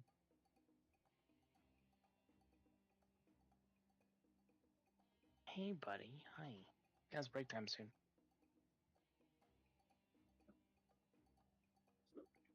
Oh. That's going to be another level of exhaustion. Hey. Retired. And the beast spirit will just dash there. Get him. It's getting there. I'm getting there. Rouge, what are we doing?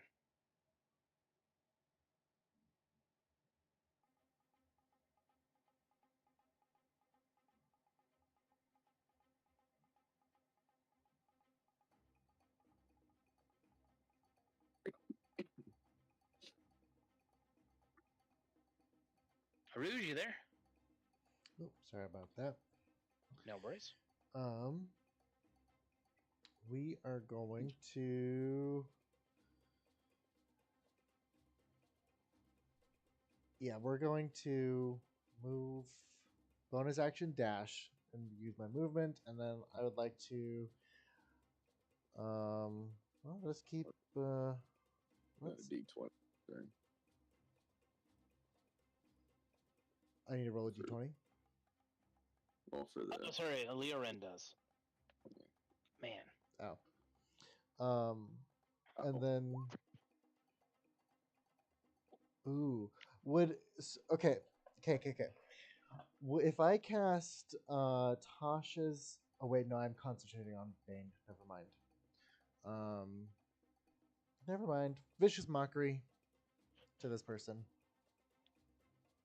Boop. Get him. Okay. Leorin, the obstacle that you have rolled does not apply to you because you're not actually walking on the roofs.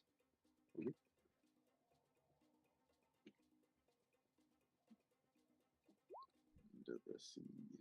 Darn. Krebig does not care about your vicious mockery this time. Wait, he's baned. Yes. Even a 4 will still meet it, though, won't it? Even if he subtracts 4. I guess we'll see. No, Yeah. he still makes it. Yeah. He still makes it. If he rolled a 4, I was just gonna let it ride anyways. Mhm. Well, fine. I try to hurl insults, and it's not working. Tough skin, apparently. You sling Eldritch Blast. I wish.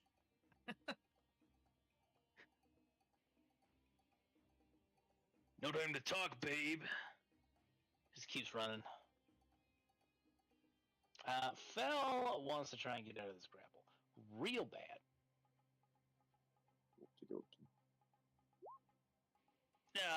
Okay. It's getting closer to the point where the water is going to start affecting him. He just can't get out. 16's too strong. 16's too strong. Botan. So, just so I'm clear, our 3 targets. One of them is currently being grappled by a giant octopus and being suffocated to death slowly by drowning. Yeah, you know what? Why don't I just like move you out here? Oh, So you can like thank you. see Thank you. Jimmy next to you too. Okay. So this guy and giant octopus Leo is just that them two are out of commission. You can't even see them at this Right. point. Okay. So I'm ignoring them. And Rouge is battling this guy. Yep. Well, Toppin is battling that guy. Okay. And they seem fine. Like healthy, ish, Okay. healthy-ish. I mean, Ru- injured. Rouge is, I'm sorry, the Valerian person is looking a little hurt. Okay. And then I guess I see Grunt and this guy over here both prone. Yeah, So floundering in the water. Burble, burble, burble. prone imposes disadvantage for ranged attacks. Except that you have sharpshooter, and the reason why prone gives disadvantage is because it's considered a form of cover. Oh, and I ignore cover. Well, half and 3/4. Okay. I hate to interject. Does that mean the spell sharpshooter feat is the same way then? No disadvantage on prone because it's the same thing that way. The spell sharpshooter? Feat. Yeah, we're talking about the feat. That's what There's a feat called spell sharpshooter. Never mind. Alright. We'll talk about it spell sniper. I think you're Oh, talking yeah. about. Oh, spell sniper. And the answer is yes. Okay. Yeah, the answer is yes. It works exactly the same way. Okay.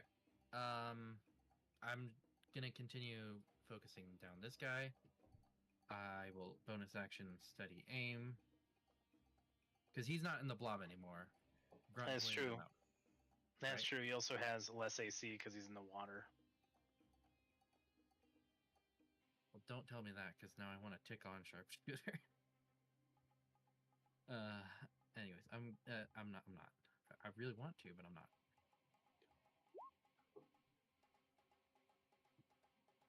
And I probably could have.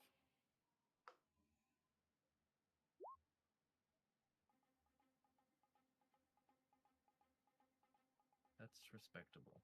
I'll take that.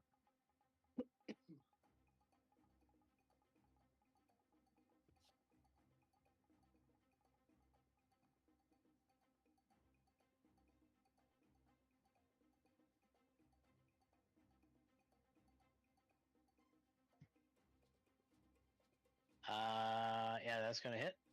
15 damage. No, pardon me. For some reason I thought sharpshooter was on, and it's not on. No, that's Swarm and favorite foe. That's 23 damage. Spicy 23 damage. It's a spicy meatball. That's a lot of damage. His blood's in the water. There's a bang and a cry of pain.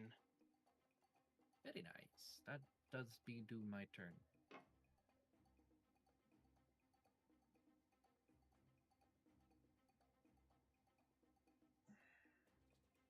Very good. This drow gunslinger's gonna leave. He's gonna keep on inching this way. Oh, Saloon is going to clamber up onto a roof, get up from prone. He is going to take the stone. You see him in your scope, Photon, and Grunt. You see because you're paying attention. He takes like a fist-sized stone out of his bag, and he pulls out a different bag. The bag clearly looks magical. And he's going to toss the stone in the bag, but curiously, it looks like the bag is still empty. There's even a little swirl of sparkles around the bag as the stone is slipped inside. Now, it doesn't look like a bag of holding.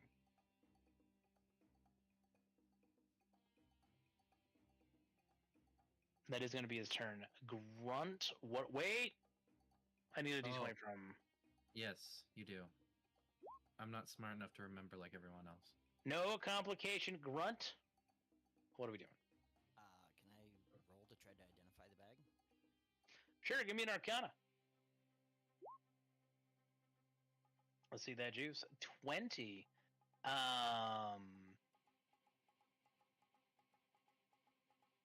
This is a bag of Cool Hand Steve.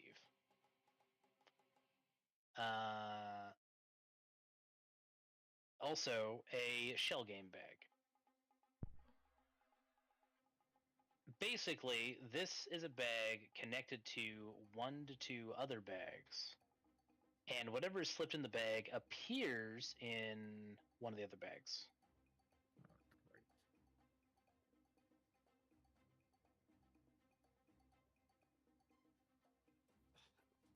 I know, obviously, that's the guy I identified, and then Leo's got the. Because weren't there 3 of them initially that we thought might have it, or was it just the 2? 3 of them? Any of these 3 guys with unique tokens? Oh, okay. The one that the madam's with is the 3rd one. Okay, Yes, indeed. gotcha.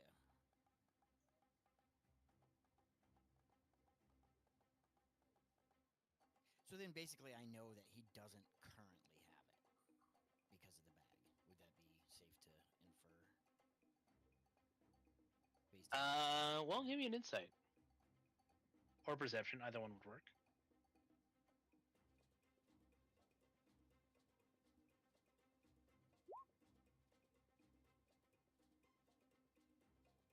You can't be sure. I'm gonna shoot You'll- one in then. Very good.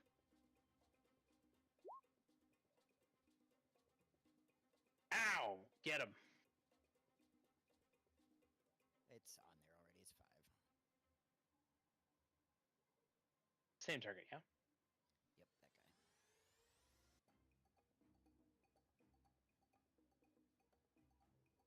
Very good. Oh, and I didn't say it, but I would have had to stand up too. I guess use half my movement to stand up. Very good, very good, very good. You can always shoot from on your back. That's fine. And at the beginning of round 6, we are at the hour. So now would be a great time for us to take our break, 10, 15 minutes. And then when we come back, we'll see about resolving the end of this chase. And maybe seeing what's next in store. So empty yourselves, water yourselves, whatever you need to do. I'll see you guys in a few minutes.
I return.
And Hey, welcome back.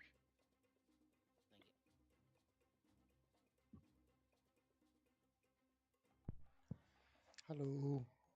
I have returned. Hey, welcome back.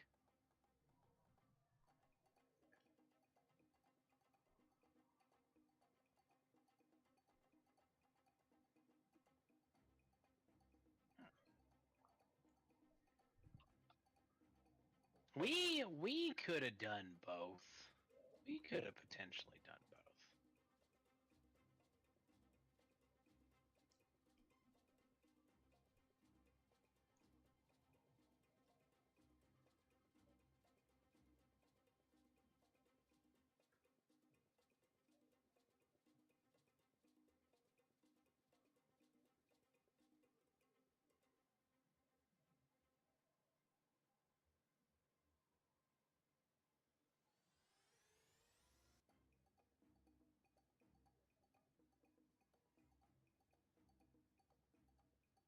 Does Jimmy have 0 hit points? Jimmy has 1 hit point and is taking a nap.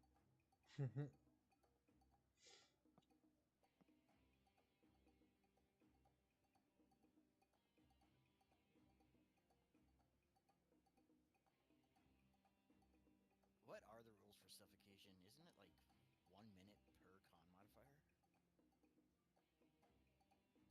It's something insane. It's a lot. Yeah. That sounds about right. Because remember, Minimum 30 seconds. because I was chatting with an old Barb player, and we calculated out to be something like You'd have to take 50 rounds of suffocating his barbarian in order to kill him, or before he starts suffocating. He can just hold his breath that long or something.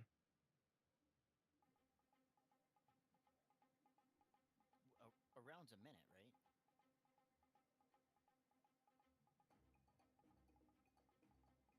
One round is 6 seconds of combat. Oh, 1 round is 6 seconds. Yeah, okay, yeah. So yeah, that's 10 rounds per con modifier. That'd be about right then for a barbarian. Good breath holders. Yeah.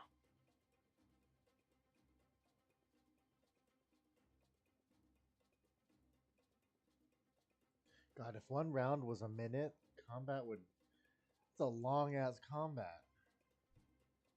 As long as it is in real world. You'd be fighting for 3 hours in game if you're fighting for 5 in the real world. Yeah. I know about the suffocation because of polymorph. What would your ruling be on that to polymorph into just a regular octopus? Can you suffocate yourself? If you polymorphed into a octopus? Octopus, yes. Nah, you can breathe underwater. On land. You can hold your breath as an octopus for 1 hour on land. There you go. You can, right? Mhm. Yep. But would you be able to intentionally suffocate yourself to break the polymorph? As soon as you go unconscious, the polymorph breaks. So I guess so, technically. But do you think a creature, even with the intelligence of an octopus, is capable of holding its breath until death like that? An octopus has an intelligence of 4. So I'm saying fight or flight. I don't think an octopus would be smart enough to hold its breath like that. Also, that's not. I think those stats are wrong. An octopus should at least have an intelligence of 6. I'm just looking at the giant octopus stats that were in the compendium here. No, yeah, I believe you. I'm just saying personally, I think an octopus should have a higher. Like, Octopi can learn the alphabet. That's not an intelligence of 4 thing. No, they solve puzzles and stuff. They're Yeah. pretty smart. Yeah, I'd put them at 6.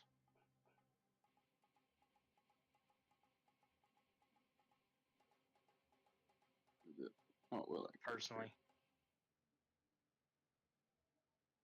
I don't know. I was just looking at it for CC purposes because it's got a movement speed of 0. So if you were to polymorph a big, mean, physical guy with a speed of 0 into an octopus, and it can hold its breath for up to an hour, I imagine it should want to. But again, as a DM, you could not too if you didn't want to. So Yeah. I own the polymorph spell on my bard. That's kind of why I'm asking too. Would you do that? Oh, I put strength up there. Gay. Almost had it perfect. Well, why would you want to? I think is another question. To polymorph an octopus? To polymorph an octopus, like not polymorph into an octopus. I would polymorph a bad guy into an octopus because it would have a speed of 0 and couldn't move. Well, it'd have a speed of 10. It would have a speed of 10 and would be very tough to move. Yeah. Can a creature have more than one polymorph on it? No. It just negates the first polymorph. Okay. Yeah, that's rules is written. You can't have the same effect of the same spell on anything. That makes sense. Can't double sleep. Because You I'm triple stamp a double stamp. I was gonna say because that's if that were the case, like you could like have 2 people cast polymorph on a single person, and like it'd be super awesome in combat if you needed like a tank, basically a damage buff, but that'd be a fun ruling.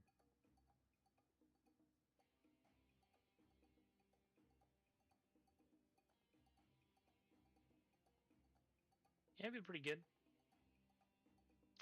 So do we have everybody here, actually? Cat, you're here, right?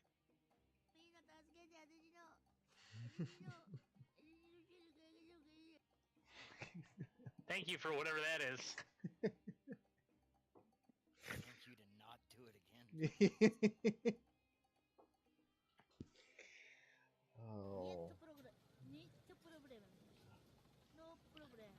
I missed you guys. It's too funny. Missed you too. Also, I heard the minimum requirement to solve puzzles is 6. I feel like I'm sitting at a 5 at best. No.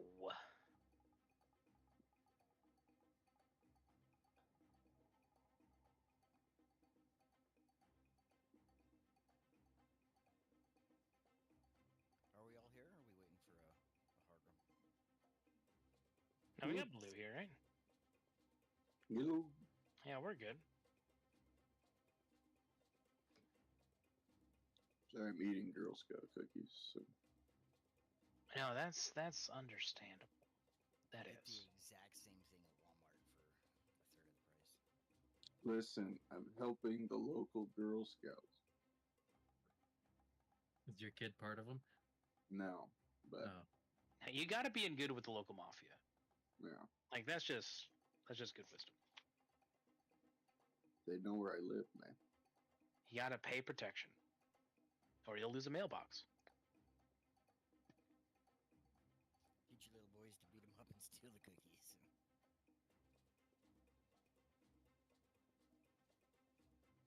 And that's why I don't have kids. Some of them Girl Scouts.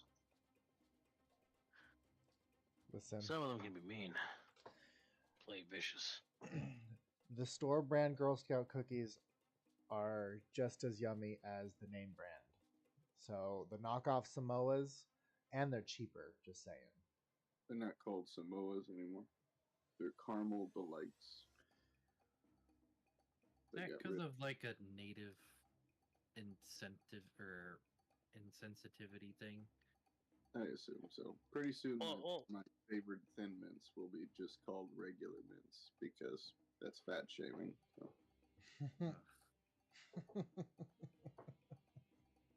Double stuff Oreos are just Oreos now. Mm-hmm. Might as well be, because who's buying that single stuffed, man?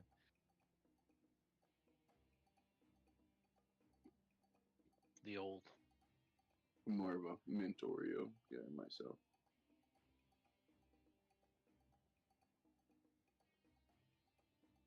Yeah, I wouldn't think those two flavors go together, but a mint Oreo Blizzard is freaking delicious. I'm just waiting for them to release the double stuffed mint Oreo. Then I'll be in heaven.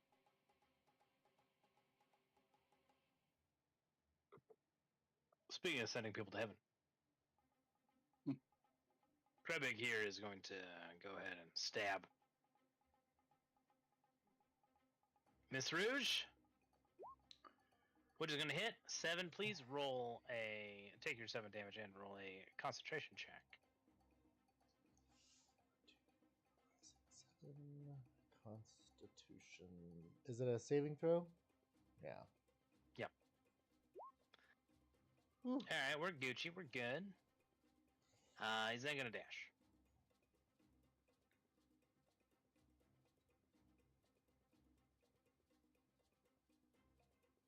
And he has almost made a fair escape. Hold on.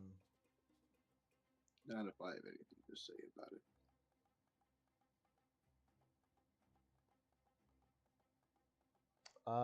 That need. I know it's still gonna hit, but they were Bane, so that would have been a minus D4. Still hits, but just want to remember that character is still Baned. Very good. Sorry, Teddy, will you blow up that token with the Bane on it? Does she have sunglasses on? No, she's a drow. There we go. got red eyes. Even though Lolth doesn't exist in this realm. Fine. Eberron Drow are super cool. But we're not going to talk about that right now. Leorin. We are going to. I know I'm already at 2 levels, but here we go. We're gonna dash to get to there. Give me a con save. Yes, sir. D20. 1. Oh. Yeah, we're good. Whew.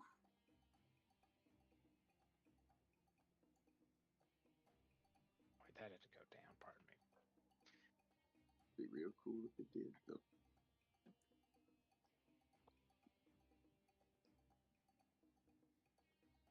What do we got here? Anything else? Oh, my bad. Still holding that guy underwater, and the beast spirit's just gonna move as well. Very good. Rouge, what are we doing? All right. Bonus action dash, and I don't have any, and I can't use any like sword fighting maneuvers, correct? Why not?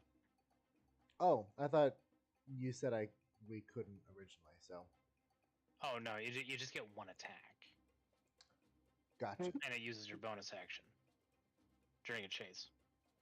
So can I ask this then real quick? Since he bonus actioned... Oh, he already used his bonus action to dash, so he... So I With cunning action. yeah. Is cunning action separate from a regular bonus action, or is it... No, it converts what's normally an action into a bonus action. So you could dash twice as a rogue. But I Using your can't. action and bonus action to dash. Gotcha, but I can't. Can I attack them using my action? Sure. Oh. Okay. You making it a rogue just makes it easier. Okay. For chase. I thought I had to. I thought I could only use magic, and I'm like, oh well, what do I want to do? Okay, that changes everything. Okay. I'm gonna shoot him with a crossbow. Nice.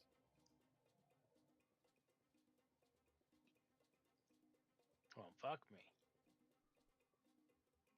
I'm guessing psychic blades do not apply to this. No, they do. That was intentional. I'm burning up Bardic.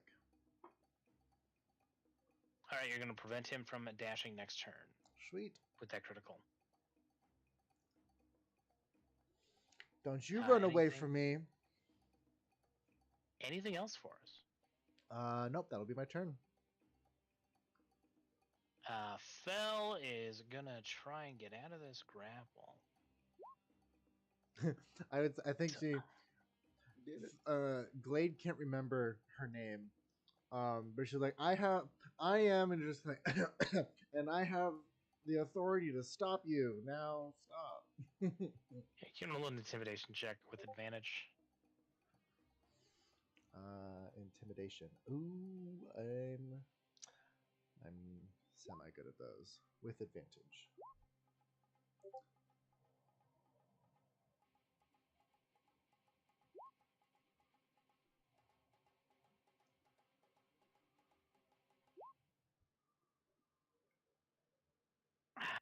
Krabig will stop and throw up his hands. Yes. Oh.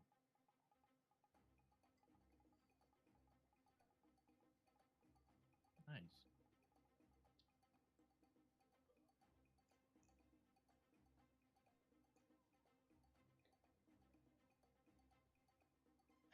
Seeing this, they've taken you guys on quite the wild chase. Give me a moment to set up the next map. Woo. Does Rouge need to do a 20? Oh yes. No, the chase is No? over. Oh great. Oh, the chase is over? Well, the person who had the stone is apprehended. Oh. And these guys don't want to die. Oh. A funny thing that they don't actually want to die. Strange. Okay. Okay, Doesn't I ex- mean, I guess I don't know why you wouldn't want to die, but I'm looking to kill him. I'd like to, now that we have a moment to reflect, I'd like to remember the faces of the people that threw shit at me from the windows back there. So I'm gonna come back later and harass them. Very good.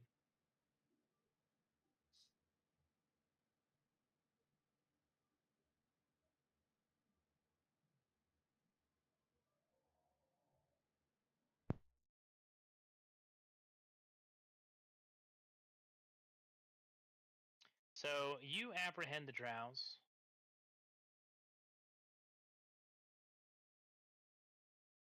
And you realize that you're near a part of the dagger where the water starts to recede.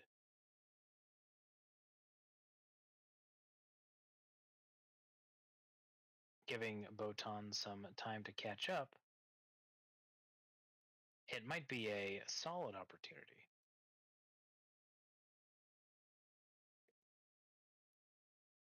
To do some proper arrests.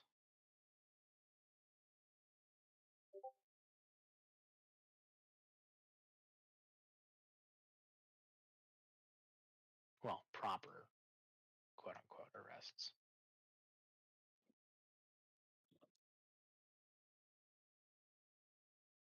And maybe give these three some questioning. Because yeah, as soon as it seems like one of them has given up, like all three of them just like sort of like raising their hands, like, "Hey, yo, we give up."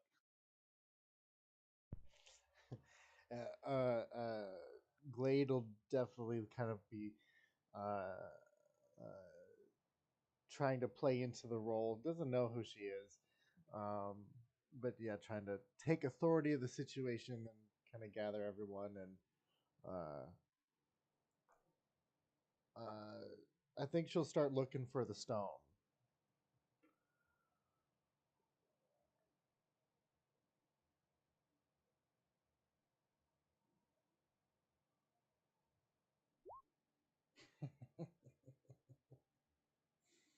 Don't you have advantage I do, right? I think I just on did. your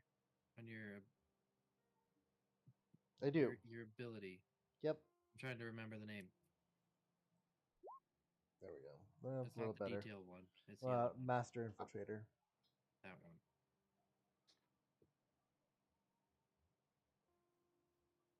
I also have. Oh, that's just as a bonus action.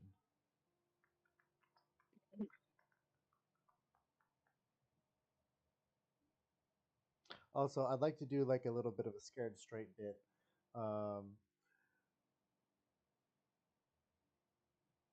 I can only do it to one person, but basically, maybe like after this is all said and done, um, Glade will. I have to talk to a single individual for 1 minute, as I use my words of terror to kind of do a scared straight.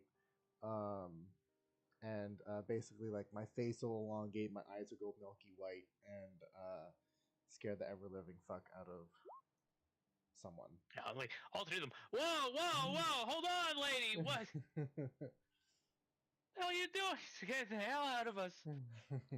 Please stop. Stop.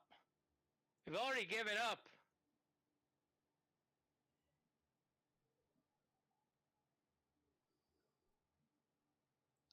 You may have given up today, but your life of crime must end this moment.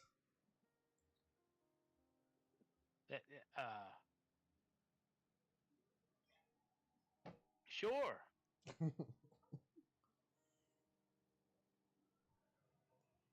you're looking for this, right? And Krebig, the hooded one, is gonna produce the stone.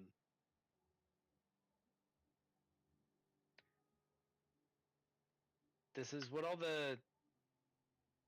this is what everything's about. And you're like, you're with the law, right? Like you can offer us protection. Sure. I see how it is.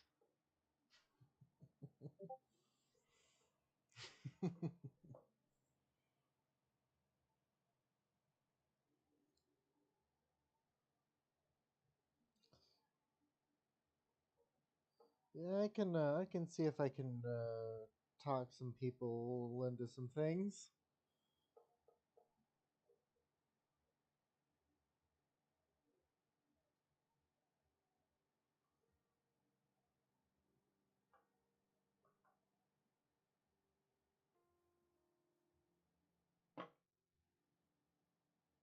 Has he handed the stone over, or has he just displayed it? He's like holding it out and just waiting for somebody to take it. Um, I'm gonna grab it and start trying all the words I tried last time to unlock it.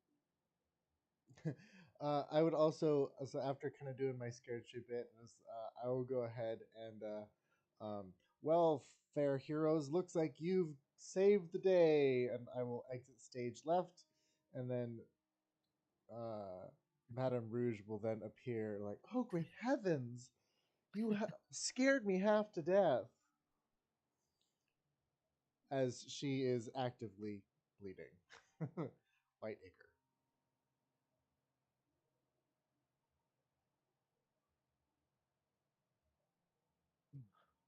Okay. Like the three are just kind of like looking at each other, like, all right.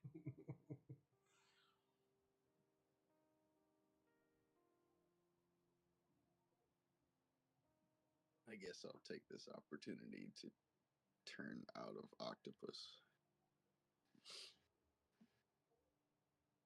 Seeing as how we're on land now.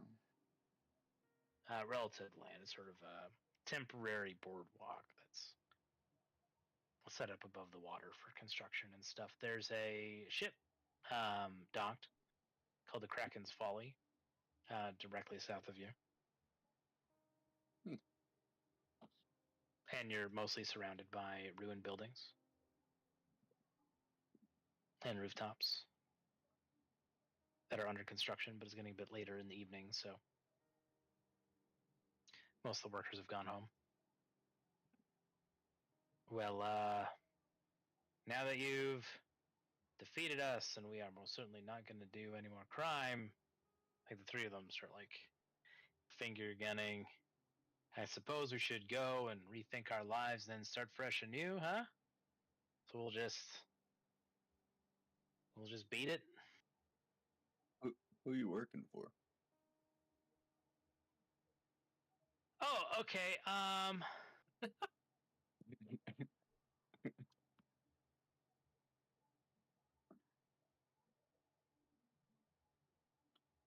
Well, we don't know their name.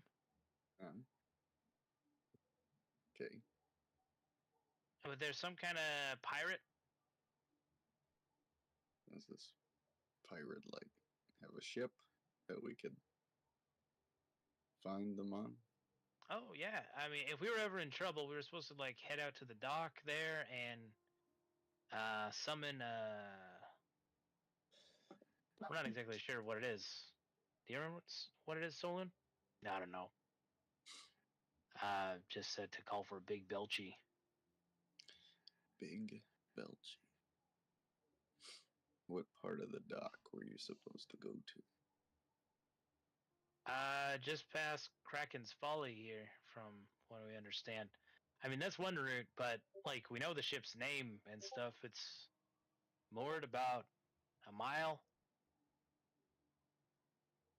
off of here. It's called the Eye Catcher. The Eye Catcher. And it was the captain that hired you, I assume.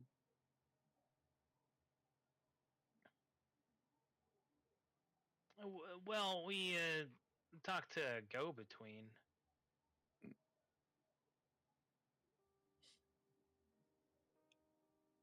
What was the captain's name? Like Jas something.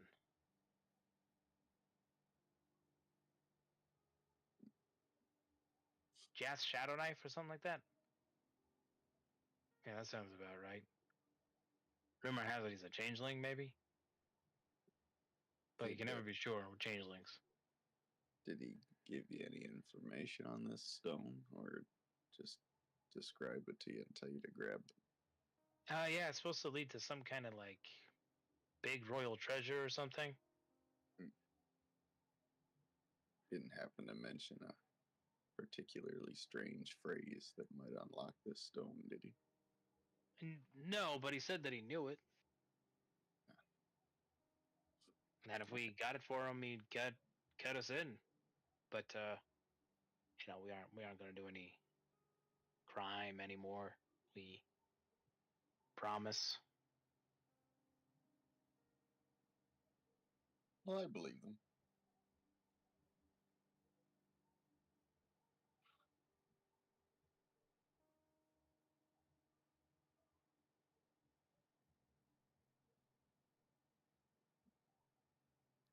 Are we sure then that the pirate that sent them, is he the same group of the dude we initially got the information out of that was in jail?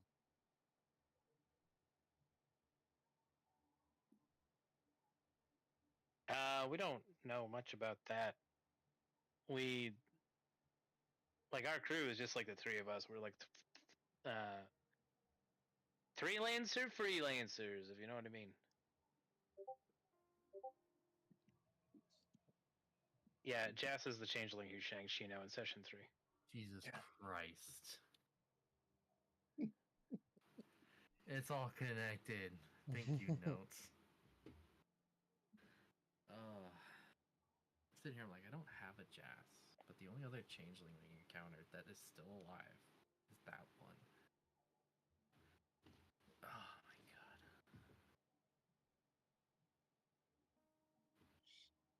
Yeah.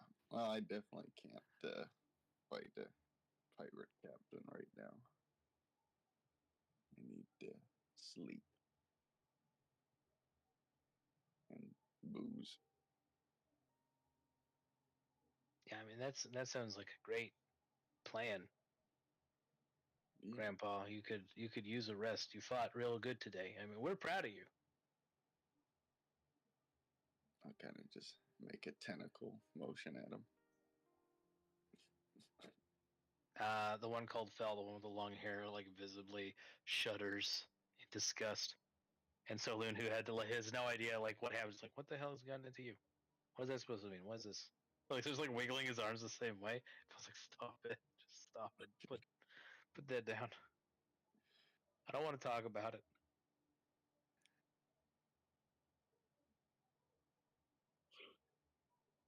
Grandpa, I'm not that old. So, what do we do with these three? Oh, we can't have him go and warn the captain. I mean, we don't have the stone. We're not gonna go talk to the captain anyway. Like, they'll fucking kill us. We are starting new lives, crime free, on the next train out of here. Can I do an insight check, see if he's lying? Sure.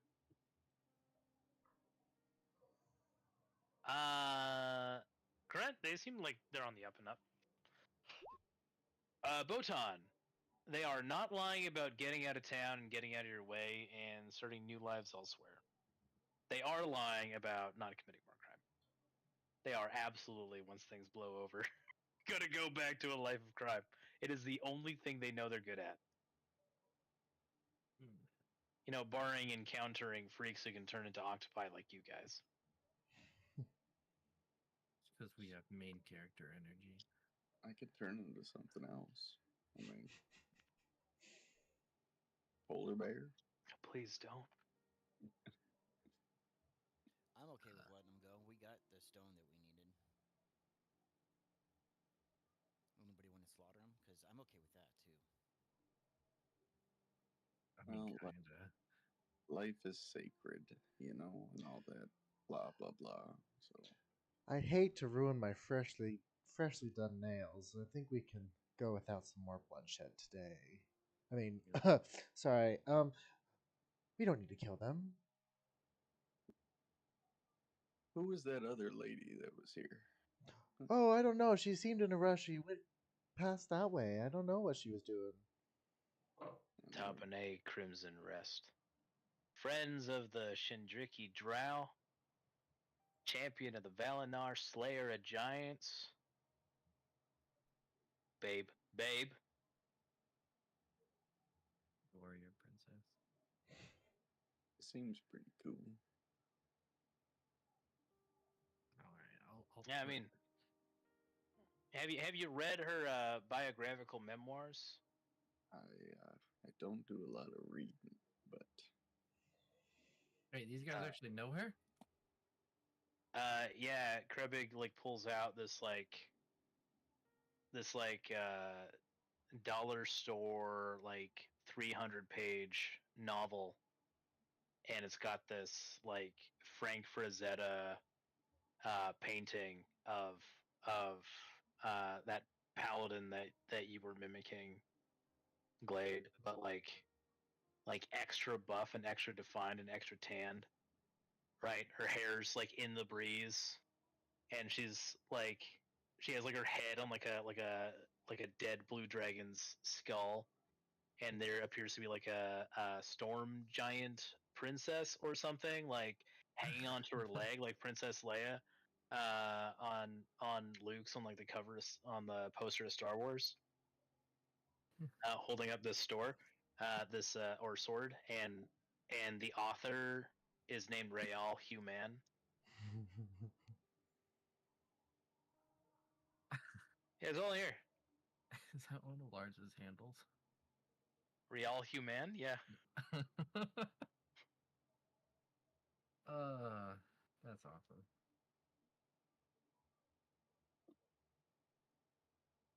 You know, I don't mind letting them go, but I feel like we should rob them first. we could. Empty your pockets, at least.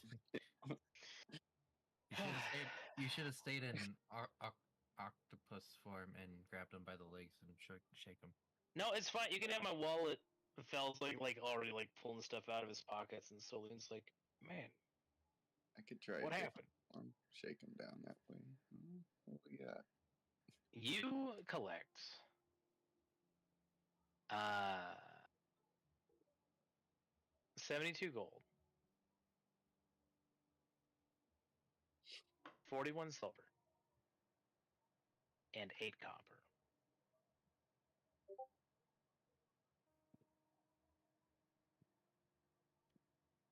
You also gain 1 copy of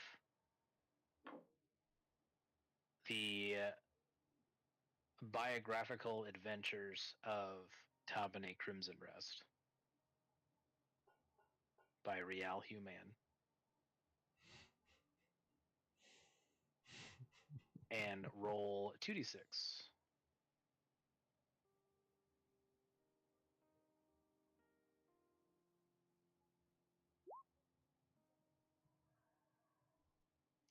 Nine poison-laced bullets.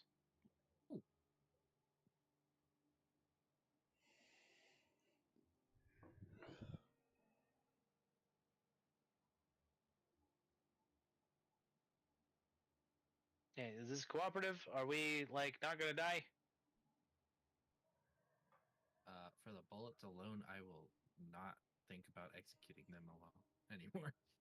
We should probably escort them to the train. Make sure that they leave. And I would probably return the book, too.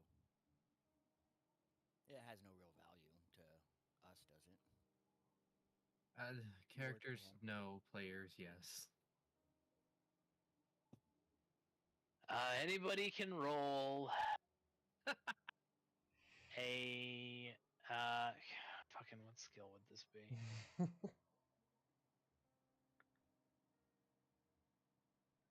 Anybody can roll a. Yeah, we'll just call it history, I guess. It really should be like a culture skill.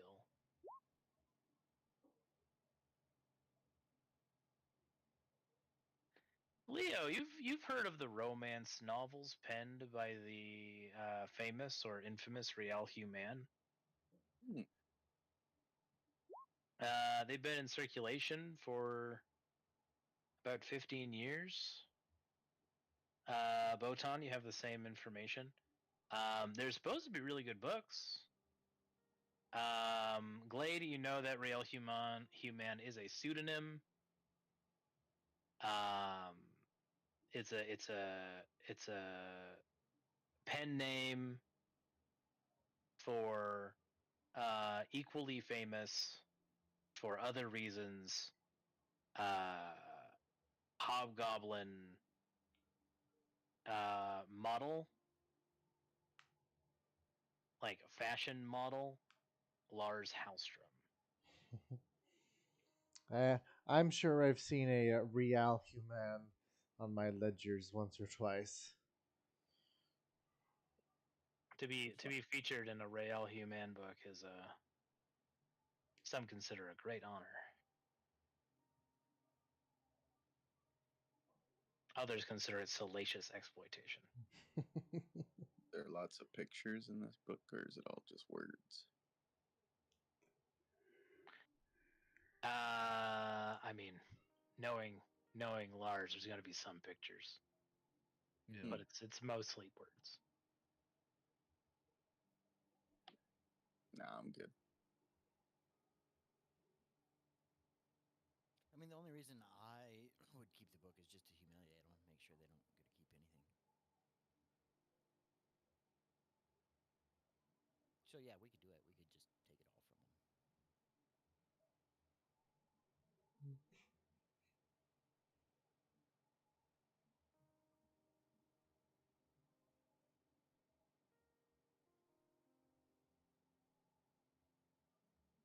It's up to you guys.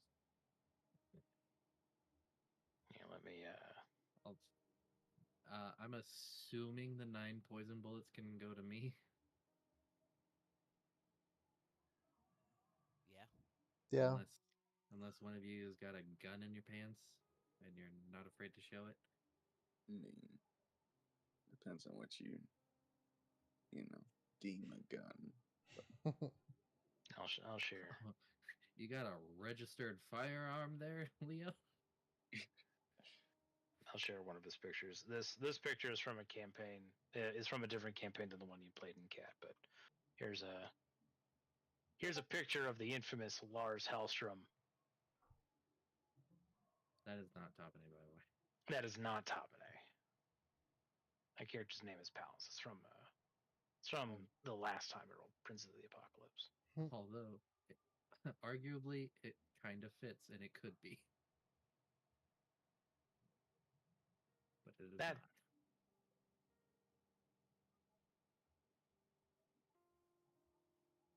It's That's a Palace. stretch. She's a sorceress Yeah. who thinks she's a bard.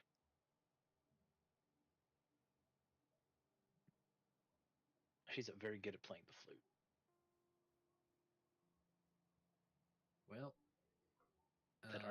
That artist goes by Fusspot, by the way.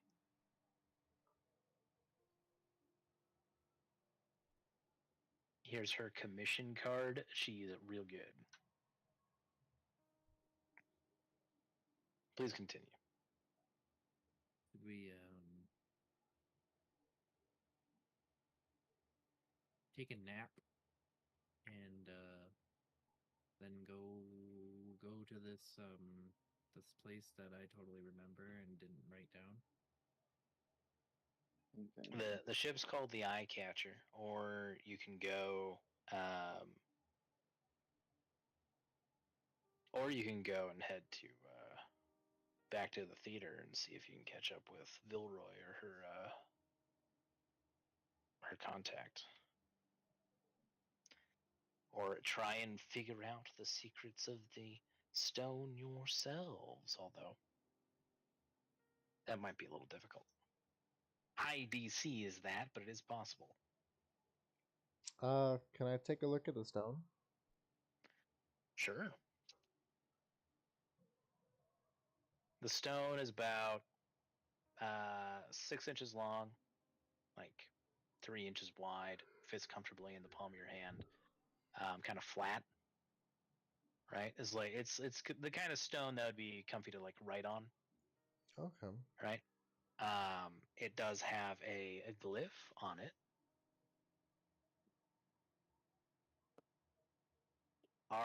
Do you know the giant language? This character I do. does not. I do. If you need me. You know giant? I am a giant folk. Ah, that would make sense. How dare you learn the language of your people? I know a few languages. You thought Galore sounded familiar. It's wrong though. It's sort of it's a mispronunciation of the giant word guller, which means vault.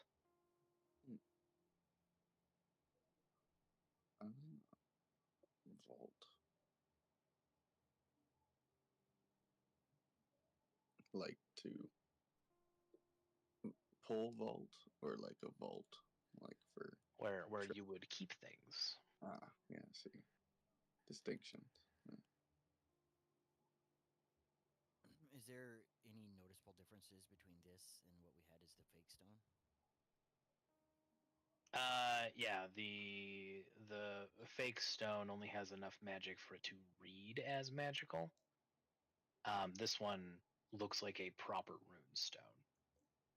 They're like the rune itself has sort of like a magical, almost 3D trippy visual effect to it. It feels heavier.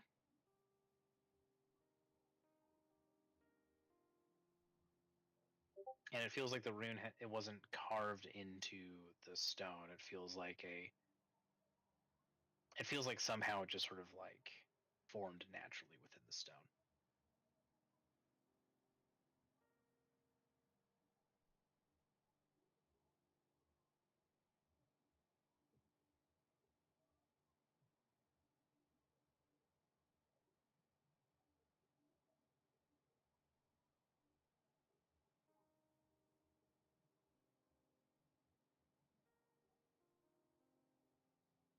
And we know where the boss pirate guy is then, yeah? Or is that the players, not the characters now? Oh no, they told you that like their boss, Jazz Shadowknife, is the captain of a pirate ship called the Eye Catcher, which is about a mile from here, as far as they know. Who wants the stone? I don't know. We came for the stone. They got to it first. We took it from them. They seem like they're good to go now. I'm ready to just let them go. If we're not going to kill them, I'm ready to let them go. I guess. Still say we make sure they get on a train and leave town.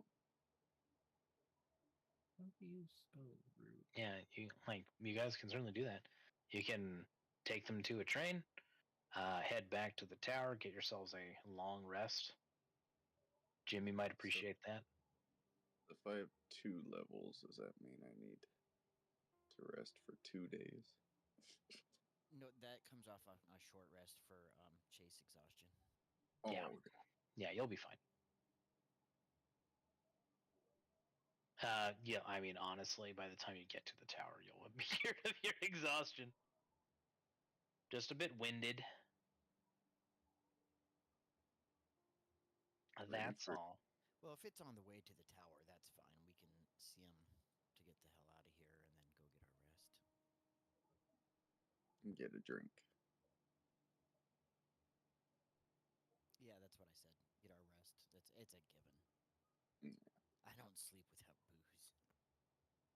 I can't wait to get myself a tall rest. An ice cold tall rest. Sounds kind of nice, actually. There's got to be somebody who came up with a cocktail called the long rest. Got to be somebody out there.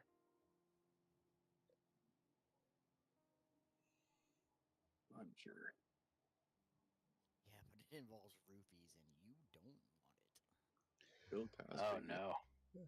I think if we're excuse me, if we're going to the taking a break and all that stuff, I think I'd probably invite everyone for a round on the house at my um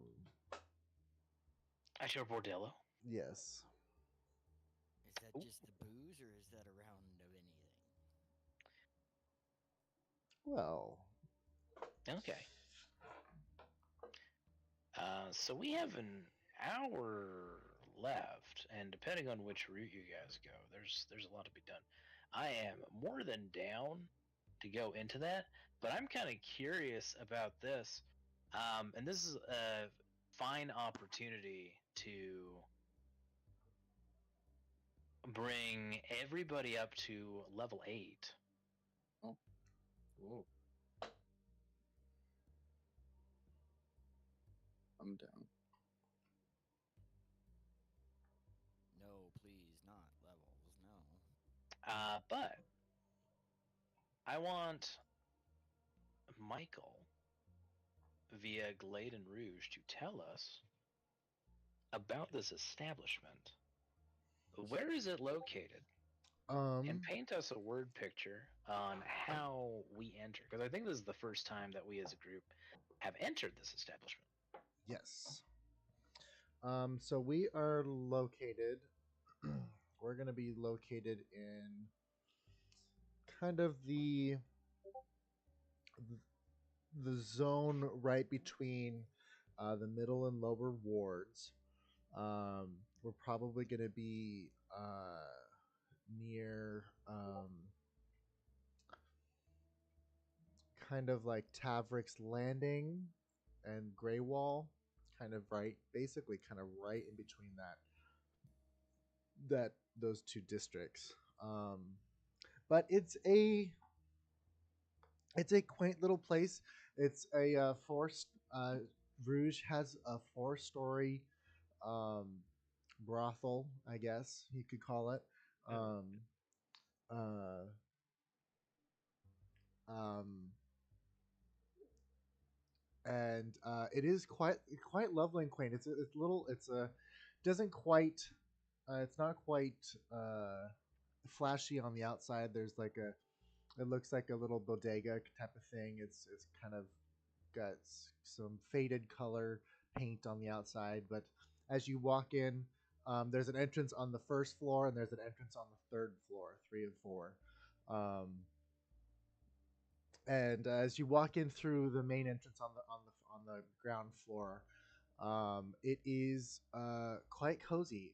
The atmosphere is like nice and warm, but not too like gross. Enough to make you feel a little toasty and want to take your clothes off. Um, uh, you There's some light music playing in the background. There's some thaumaturgy cantrips that kind of act as like speakers, permanent speakers throughout the playing some music. There's a lovely fragrance in the air as well. You probably get hints of like lavender and rose and some other botanicals that kind of hit you in kind of waves as you kind of walk through. The first floor is wide open. You've got a bar on the first floor. On the far side, lots of tables, lots of secluded booths, lots of kind of there's like it dips down into a conversation pit type of thing. So you got to walk down into like some seating, and then there is a large spiral staircase. Not large, but like large as in it's wide, but it's a tight spiral staircase that leads up to the above floors where the private rooms are should you need to seek company. Um, but there's like a little there's some animated objects, some animated instruments that are playing some smooth music, kind of keeping the atmosphere light and airy. Um, I would say there is a the wait staff there are of all sorts. You have halflings, uh, bugbears, all sorts of colors, shapes, and sizes. Um, my girls are actively patrolling uh, the foyer, or however you say that, foyer. Um, I think both is correct, actually. and kind of the main floor, just kind of talking it up to people, seeing if they can get someone to purchase their services for the evening. And yeah, it's the first floor is fairly tame.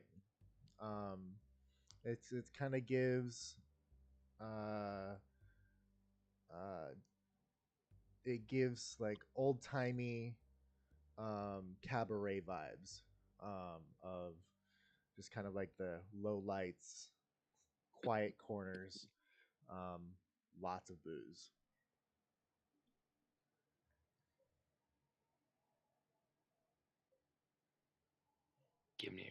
Give me a reason to play my speakeasy sound effects. Thank you.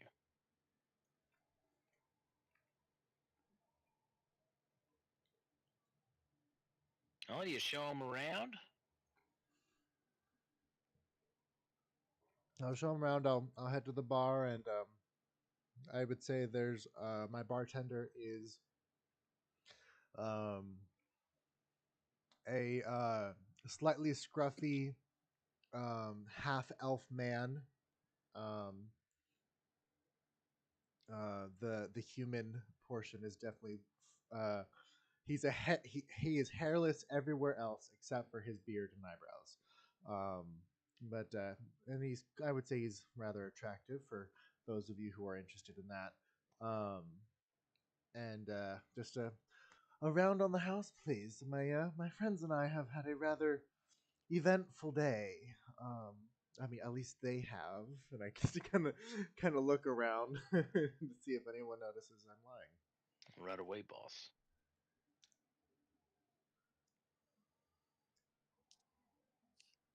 I'll start pouring drinks.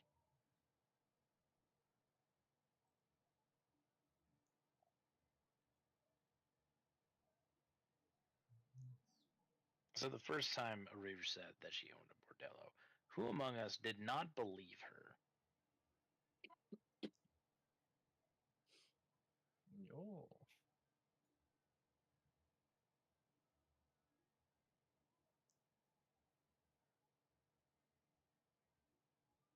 Well, the floor is yours, gentlemen.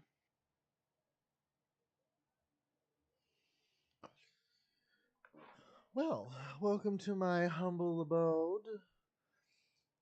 I'm sure you've heard of Madame Rouge's House of Wonders.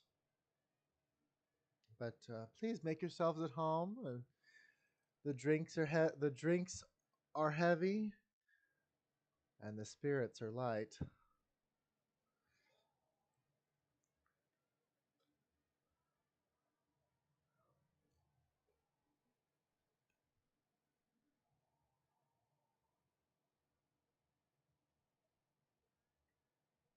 Thought bubbles appear above the heads of your party members, and you just see character sheets. Yeah. Yeah. They're busy drinking. Yeah, It's a I'm mouthful just of mead. knocking them back. And that could be a fun game mechanic. A TTRPG where you level up by going to the pub, and depending on what you order to drink, could give you different bonuses on your level up, but you only get to choose one to give you an effect. I like that. Ooh, my proficiency goes up this one. Oh, but I'm not going to. Is this rogue? Ah, damn it, it is. Not me trying to remember what my stats were because it doesn't tell you on the ability score. Doesn't it tell you at the top? I don't think. Oh, does it? Oh yeah, I'm stupid. It's fine. Not stupid. We'll go ahead and just max our wisdom. Yes.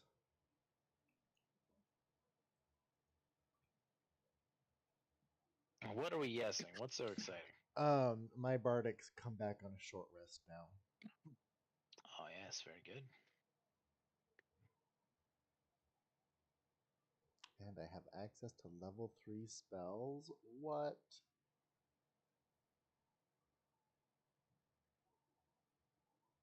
Level 4. Can I trip attack superiority dive from ranged? It'll say in trip if it has to be a Yeah. melee attack. Yeah, it'll say in the maneuver, but I don't think so. I think The- you're. It says it just says hit a creature with a weapon attack. Yeah, There you go. you can shoot somebody in the knee and down they go. Although, do I want that? I don't know. Question: do you want to be battle master? I do want to be battle master. Like all 3 million battle masters out there. Yeah, I mainly want it for precision. I don't know of any other maneuvers that I want. Do rangers get a D10 for hit dice? Yeah, Rangers are considered a martial. Like fighters and paladins. They don't get proficiency with heavy armor, though, do they? Rangers? no. No.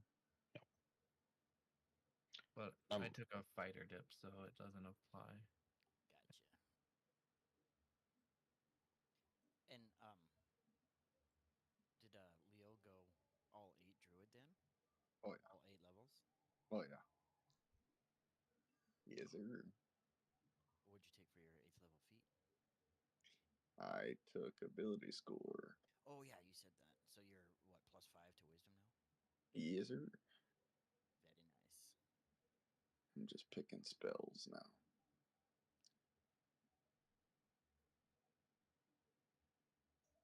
How would you guys feel if I picked up maneuvering attack? Essentially, if I hit someone, I can get you guys to move to a better position. Maneuvering attack is really cool. It is. You know what's another good one that you can look at? Yeah. Menacing attack. Frighten the target, yeah.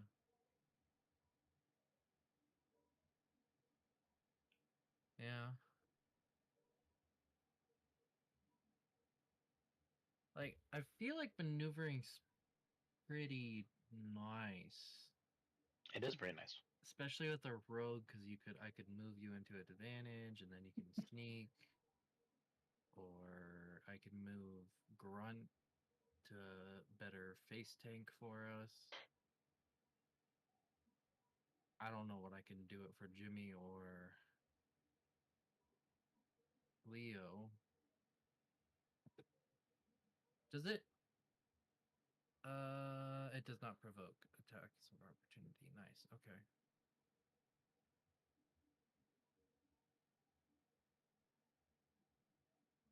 Because I know I'm taking precision for sure, and I'm half tempted to take riposte as well.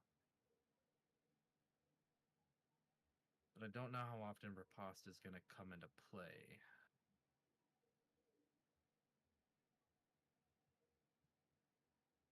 Is that like an attack if you get attacked? Yeah, if they attack me if a creature misses a melee attack, I can use my reaction to then make a melee attack again. Oh, I make a melee weapon. Never mind, not a ranged attack. I don't want a riposte. I can't remember which one it is, but group-wise, there's one that allows you to give temporary hit points. Yeah, And I that's think it's based on a charisma modifier. it is, and it's Commander Strike. No, that's what was it? Rally. There it is. And there are also some old reliables. There's some in there that there's one in there. I forget what it's called, but you can just use your superiority dice and just tack that onto more damage.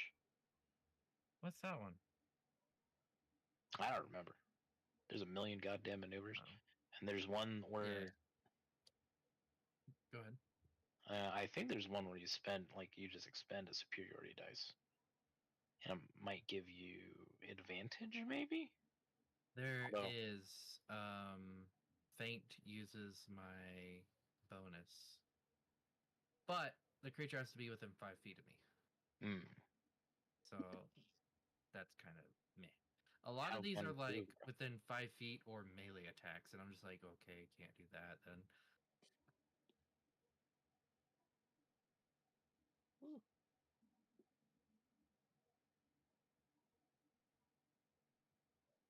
I could do Commander Strike and have Rouge sneak attack more often, Isn't there? potentially. Oh, what is it? Parry that allows you to reduce hit points taken based on your dexterity modifier. It's like a D10 plus your dexterity. Yes. But you can do that for teammates along with yourself too, I think. Parry is me specifically. It's my die plus dex. Which means my combat dies are currently D8s. And will probably stay D8s.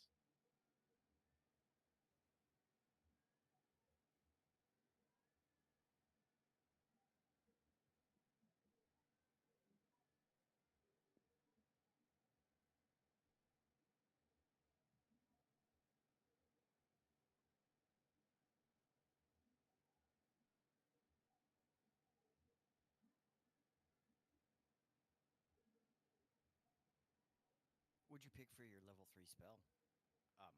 Theo? I picked up. I'm pretty sure. I think I picked up Bestow Curse. Yes. Ooh, very nice. It Some is. flexibility with that one. Yes. You know what gets lost with that one is the text that says like at 5th level it doesn't require concentration anymore. If you cast a spell using spell slot of 4th level or higher, the duration of concentration up to 10 minutes. What? I can't read that. Safety. Oh, is concentration up to 10 minutes. So instead of 1 minute, it's up to 10 minutes if I No, but keep upcast it. reading. After This is supposed 5th to- level, there's no concentration at all with it. Oh. So the duration is 8 hours if you use the spell 7th level or higher.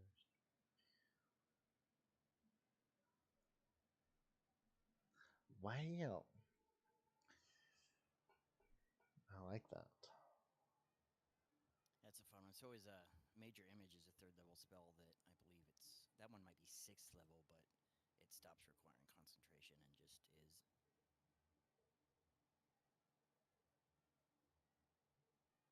I'm a big fan of the illusion spells, but a part of that is it seems that Teddy likes illusion spells too. So Illusion spells are fun. Yeah, I was also looking at like what was it? The hypnotic pattern. That one was also another one that I was considering. But I want Bestow Curse. Bestow Curse is also a lot of fun. I really like the spells and features that don't see a lot of use. hypnotic pattern is not that. Yeah, every bard I've ever known has hypnotic pattern, and for good reason. That spell is phenomenally good. It is. But There are some other cool spells.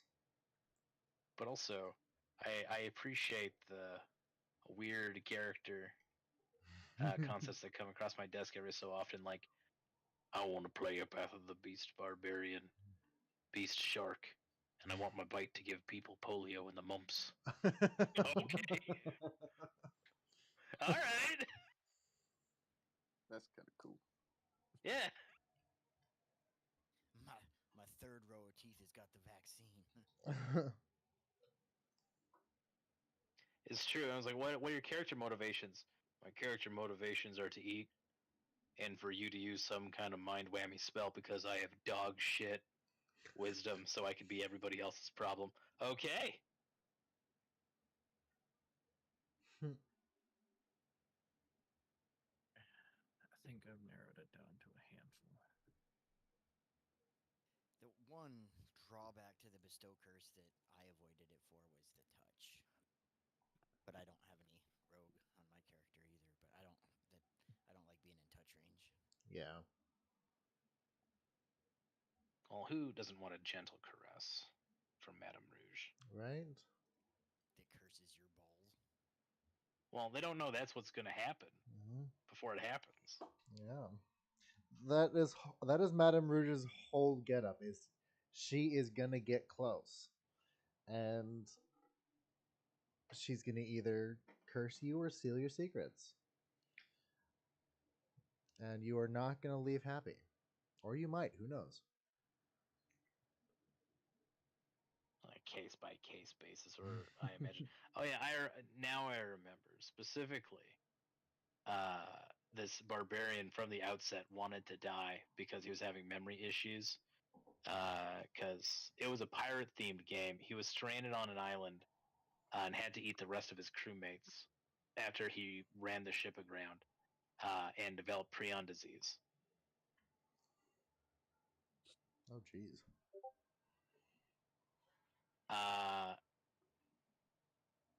And the bard, who was a very nice bard, like very sincerely nice bard, refused to let him die. So every time a bad guy almost got him down, this bard was just like, healing word, you weren't dying today, friend. And he's, please let me go. Just want to die with my boots on, please. Pushing's good. Trip is also good. I mean, oh boy. Pick two. I see the problem. They're all good. Mm-hmm. One of my three is absolutely going to precision. That's not for debate. Up for debate. I'm picking precision. Here's my thought process on it if you want to use it most frequently. Mm-hmm. Disarming, not everything is going to have a weapon. I know. Menacing, That's there's right. a lot of things that are immune to fear. If it were up to me, I'd go either pushing or maneuvering. I would definitely go pushing because you can push someone 5 or 10 feet away, and that gets that person out of melee, so there's no opportunity attacks. That's true. It's a strength save against my DC, but if they do fail, it's 15 feet. And I Yeah. figured So- there's a lot of fun shenanigans I could do with pushing. If you fire a pushing round straight down, then you can do like a Team Fortress 2 soldier jump. I would fail my own strength save. DC. Same. That is entirely plausible.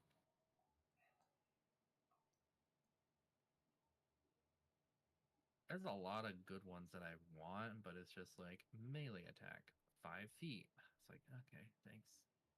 I know, is your character more likely to want to help the group, which maneuvering would be, or yourself, I guess, whereas pretty much the rest of it's all to an enemy. If I can target myself with maneuvering, I would pick it up. But I don't just words as written. I don't think I can target myself. It has to be an ally with maneuvering.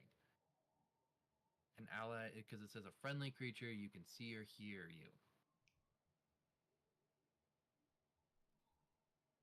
Uh-huh. Is that Maneuvering. myself? you're a friendly creature that can see or hear you.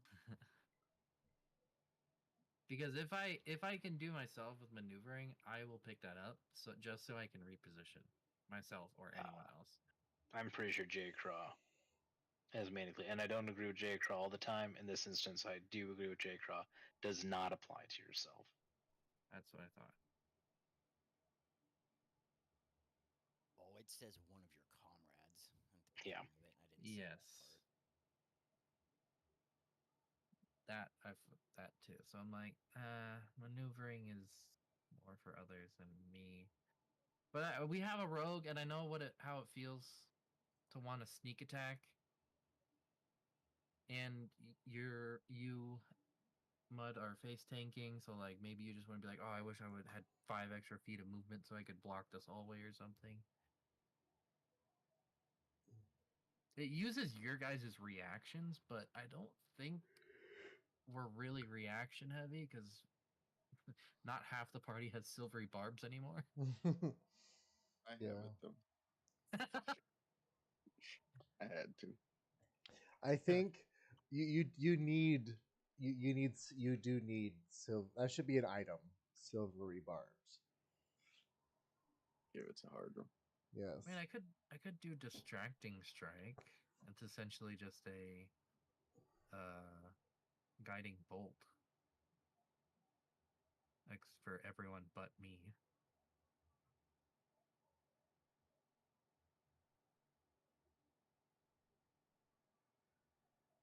That might be something worth picking up.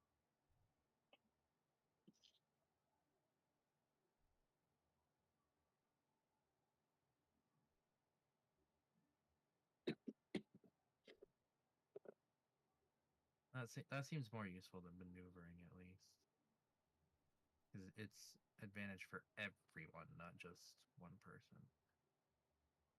Well, the advantage on the next attack.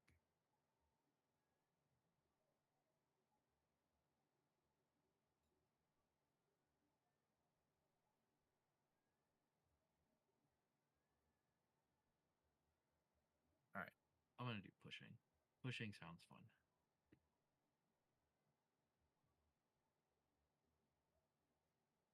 Field control. That's a good I- stuff.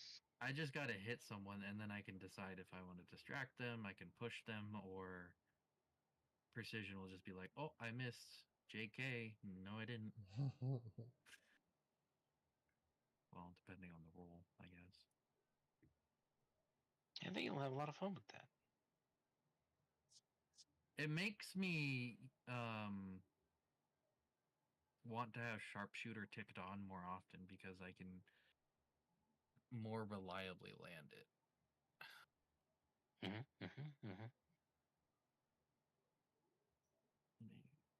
And I think your proficiency bonus went up as well, so. 9th level it does, not 8th. 9th level. Now we're close. That would be nice.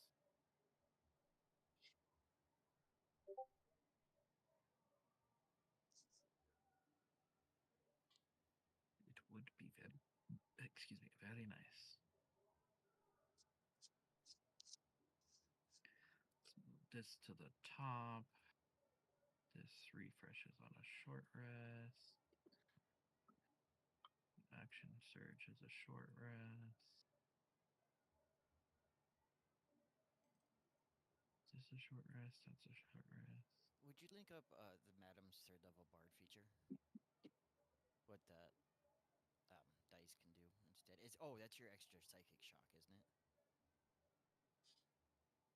I'm trying to remember what the Whispers College does. What was that? Sorry. Which your 3rd level bardic college feature is? Is that your psychic shock damage? I no, it's a font of.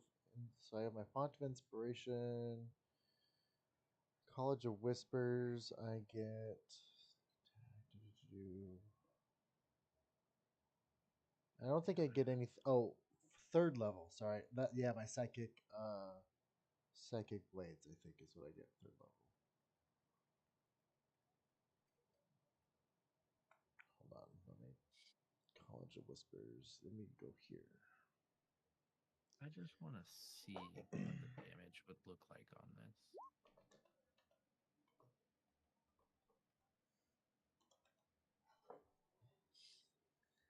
Alright, College of Whispers. Here we go. No. Features.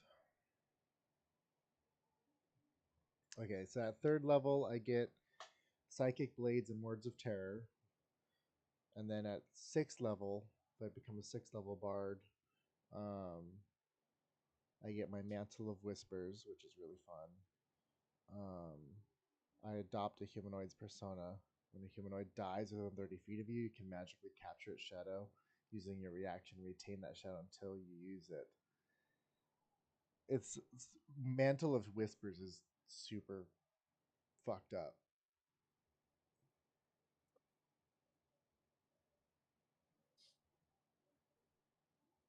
Super fucked up, you say?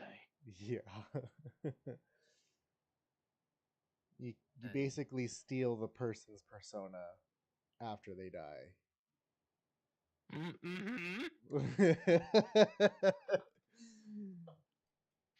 Is the real Madame Rouge like in a closet in this bordello somewhere, collecting flies?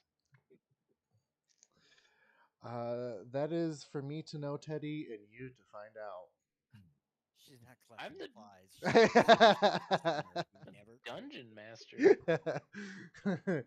And Just imagine like a skeleton with like a redheaded wig. yeah, and if you ask too many questions, Teddy, I will become the dungeon master. Oh, jeez. I don't know. Teddy, Yeah. can you grant me one additional max HP point until our next level? Are you at 68? Yes. You may have one additional maximum HP. That goes for the rest of you if your total HP is something funny. Come on, I gotta tell a joke. You guys don't know that joke? Do you know what 68 is? What You is blow- 60? What's 68? You blow me and I'll owe you one?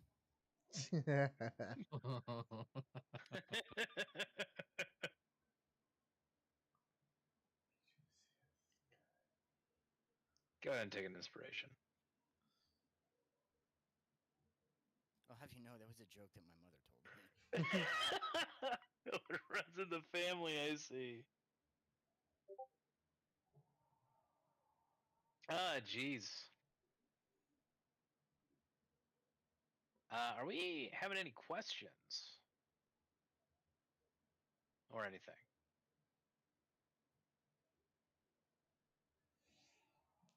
Nah, I just gotta prepare spells. Nope. Why can't Roll20 have a sort alphabetically option?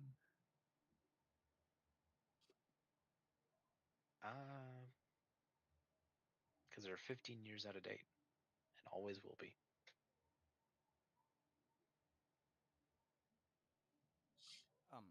With druids being full casters, they're allowed to memorize their wisdom modifier plus level. Yeah. Yep. 13, and then I have 2 that I can from Fey touched, so it's 15 spells technically. But Well, one of them has to be Misty Step, though, right? Misty Step and Silvery Barbs. Oh yeah. But each one of those is a free cast per day too. Right? Yep. I just have to prepare my 13. The druid spell list is the one that I'm least familiar with. I don't know that one very well. There's a lot of them. I mean, there's some overlap between the bard list and the cleric list and stuff, but We're going to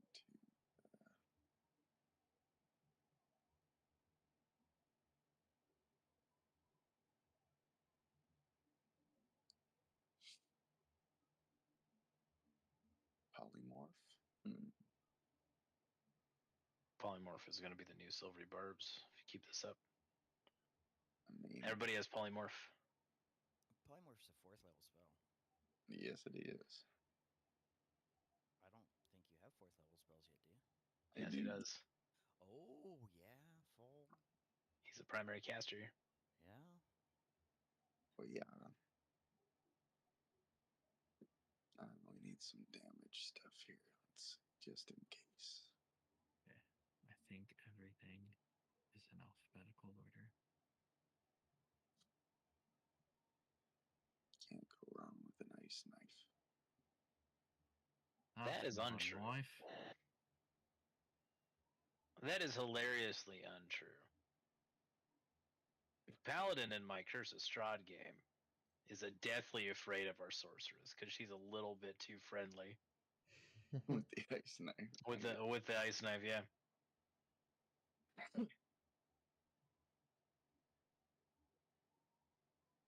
I didn't take any ranger levels, so I don't learn any spells. You just got maneuvers. So what's the split on your build then, Cat? A 5-3. 3 Range? fighter, 5 ranger. Okay. I'm probably gonna, if we get more levels, I don't. I'm probably gonna do one more fighter just for the ASI and or feat. Probably stop there since I can't double up on extra attack, and then dump the rest into ranger. Because ranger 6 is actually pretty decent, but I think fighter 3 was more important than ranger 6. Because Fighter 3 is subclass, right? Yeah. Ranger 6 means like my favorite foe goes from a D4 to a D6, and I can do some extra shenanigans as well. It was like I want it, but I'd rather have my fighter subclass.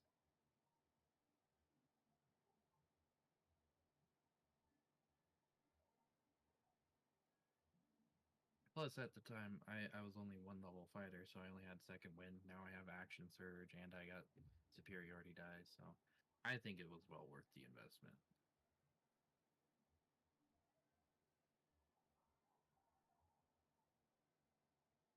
I'm gonna start dropping call lightning on everybody. No.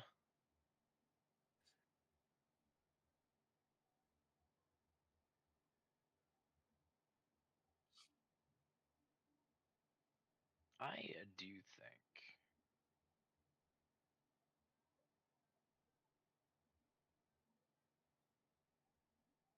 So we're looking at the time. Does anybody have any issues with their builds or anything? Not anymore. No, I'm good.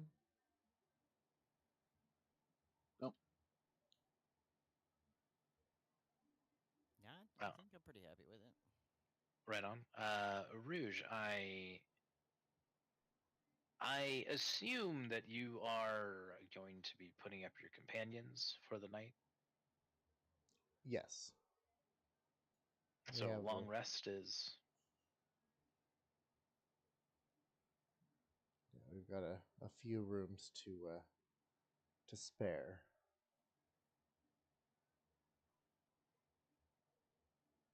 Very good. Few rooms to spare. So you can do your preparations in relative peace and comfort. Speaking of, you have some time to drink some spirits and perhaps smoke some cigars and discuss your next moves. You have some options ahead of you. What do we think we're going to be doing? Our next course of action.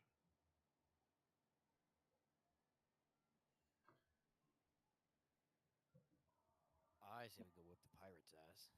Well, we have the stone, right? So we're just supposed to give this to what's her name and be done with it, though, right?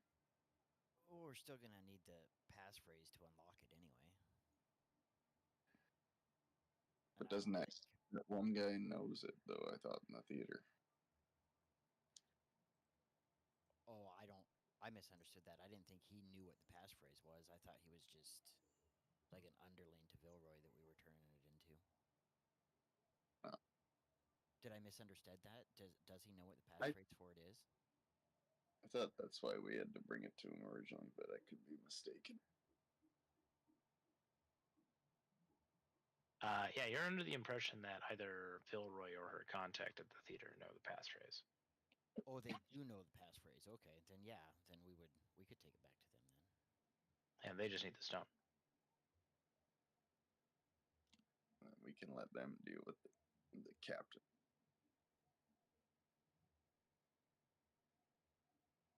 Okay. Now, any of these routes do lead to some complications, fights, in fact. And we only have a little over 15 minutes remaining in today's session. So, as much as I'd like to get into that, I do think that by the time we travel out there and have a conversation and all the drama begins, at best it'll be a cliffhanger, and what I'm dreading is the possibility that we'll be waiting several weeks before the next hireling session. And so my gut is telling me that this is a good organic place for us to stop for tonight. And the next time we play, then we can go into the functionally next chapter of this adventure,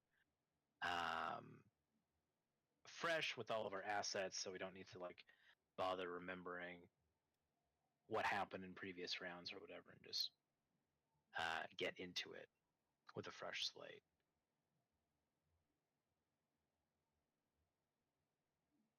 I'm good with that. Yep. Word. I will say it's far away, but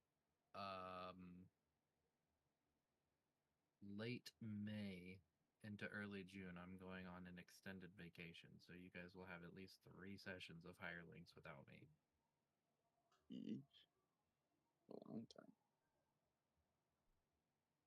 Is this hanging out with Wind and going to go see Metallica? No, that's August. That's August. What's happening in May?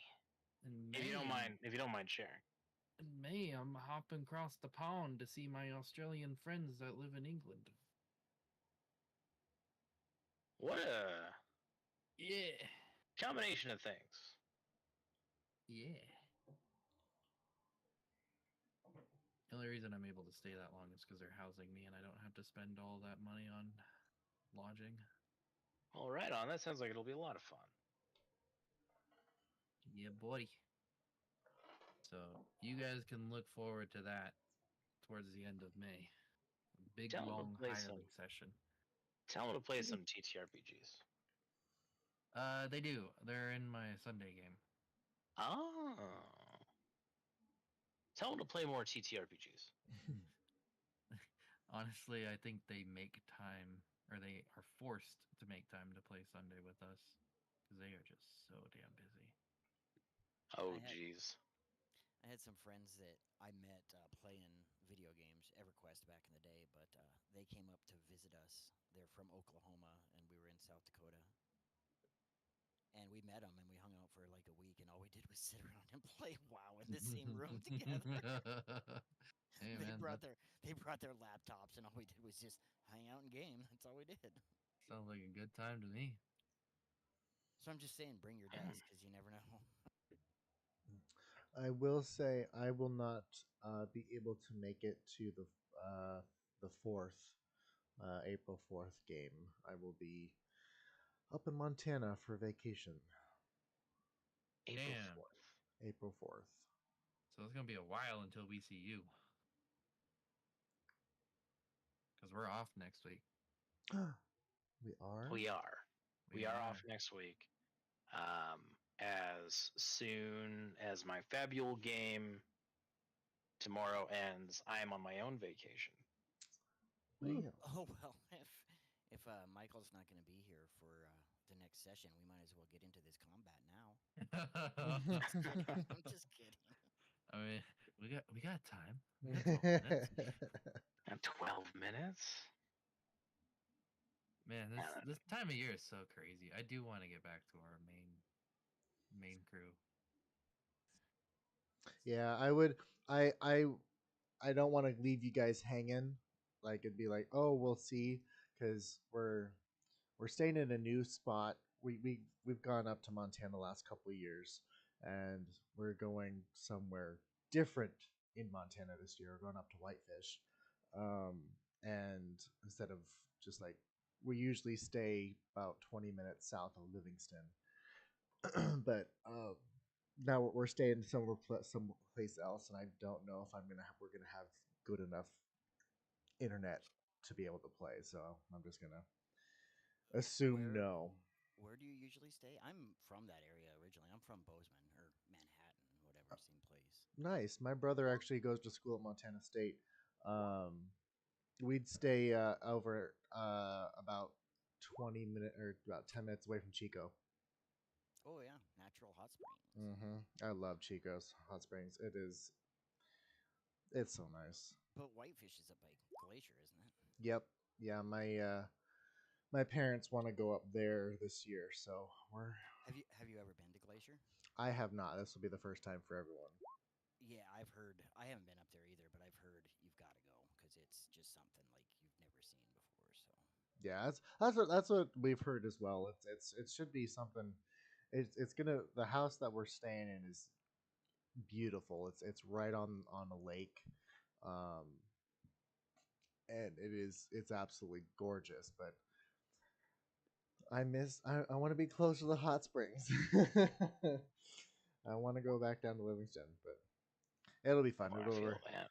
We're there for 10 days, so it'll be a nice getaway. Escape the hectic that is you life. never know for sure. There are plenty of natural hot springs, so you can ask locals wherever you're at. Yeah, Seriously, you never know. yeah. Well, I'm sure we'll figure something out because my brother lives in Montana. He's gonna probably stay there for a while, and uh, and my parents love it up there. So um, I'm sure we'll figure something out. It's beautiful. We drive, and so I live in just outside of Portland, Oregon. So from here to Livingston, or where we used to go, is a 12-hour drive with a 1 hour time difference. So it'd be a long ass drive. But luckily, where we're staying now, it's only 8 hours, and my grandma's actually gonna accompany us this year, so she's gonna fly in to one of the local airports that's like maybe 15 minutes away from where we're living or where we're staying. So it'll be nice to have her up there because she lives in Colorado.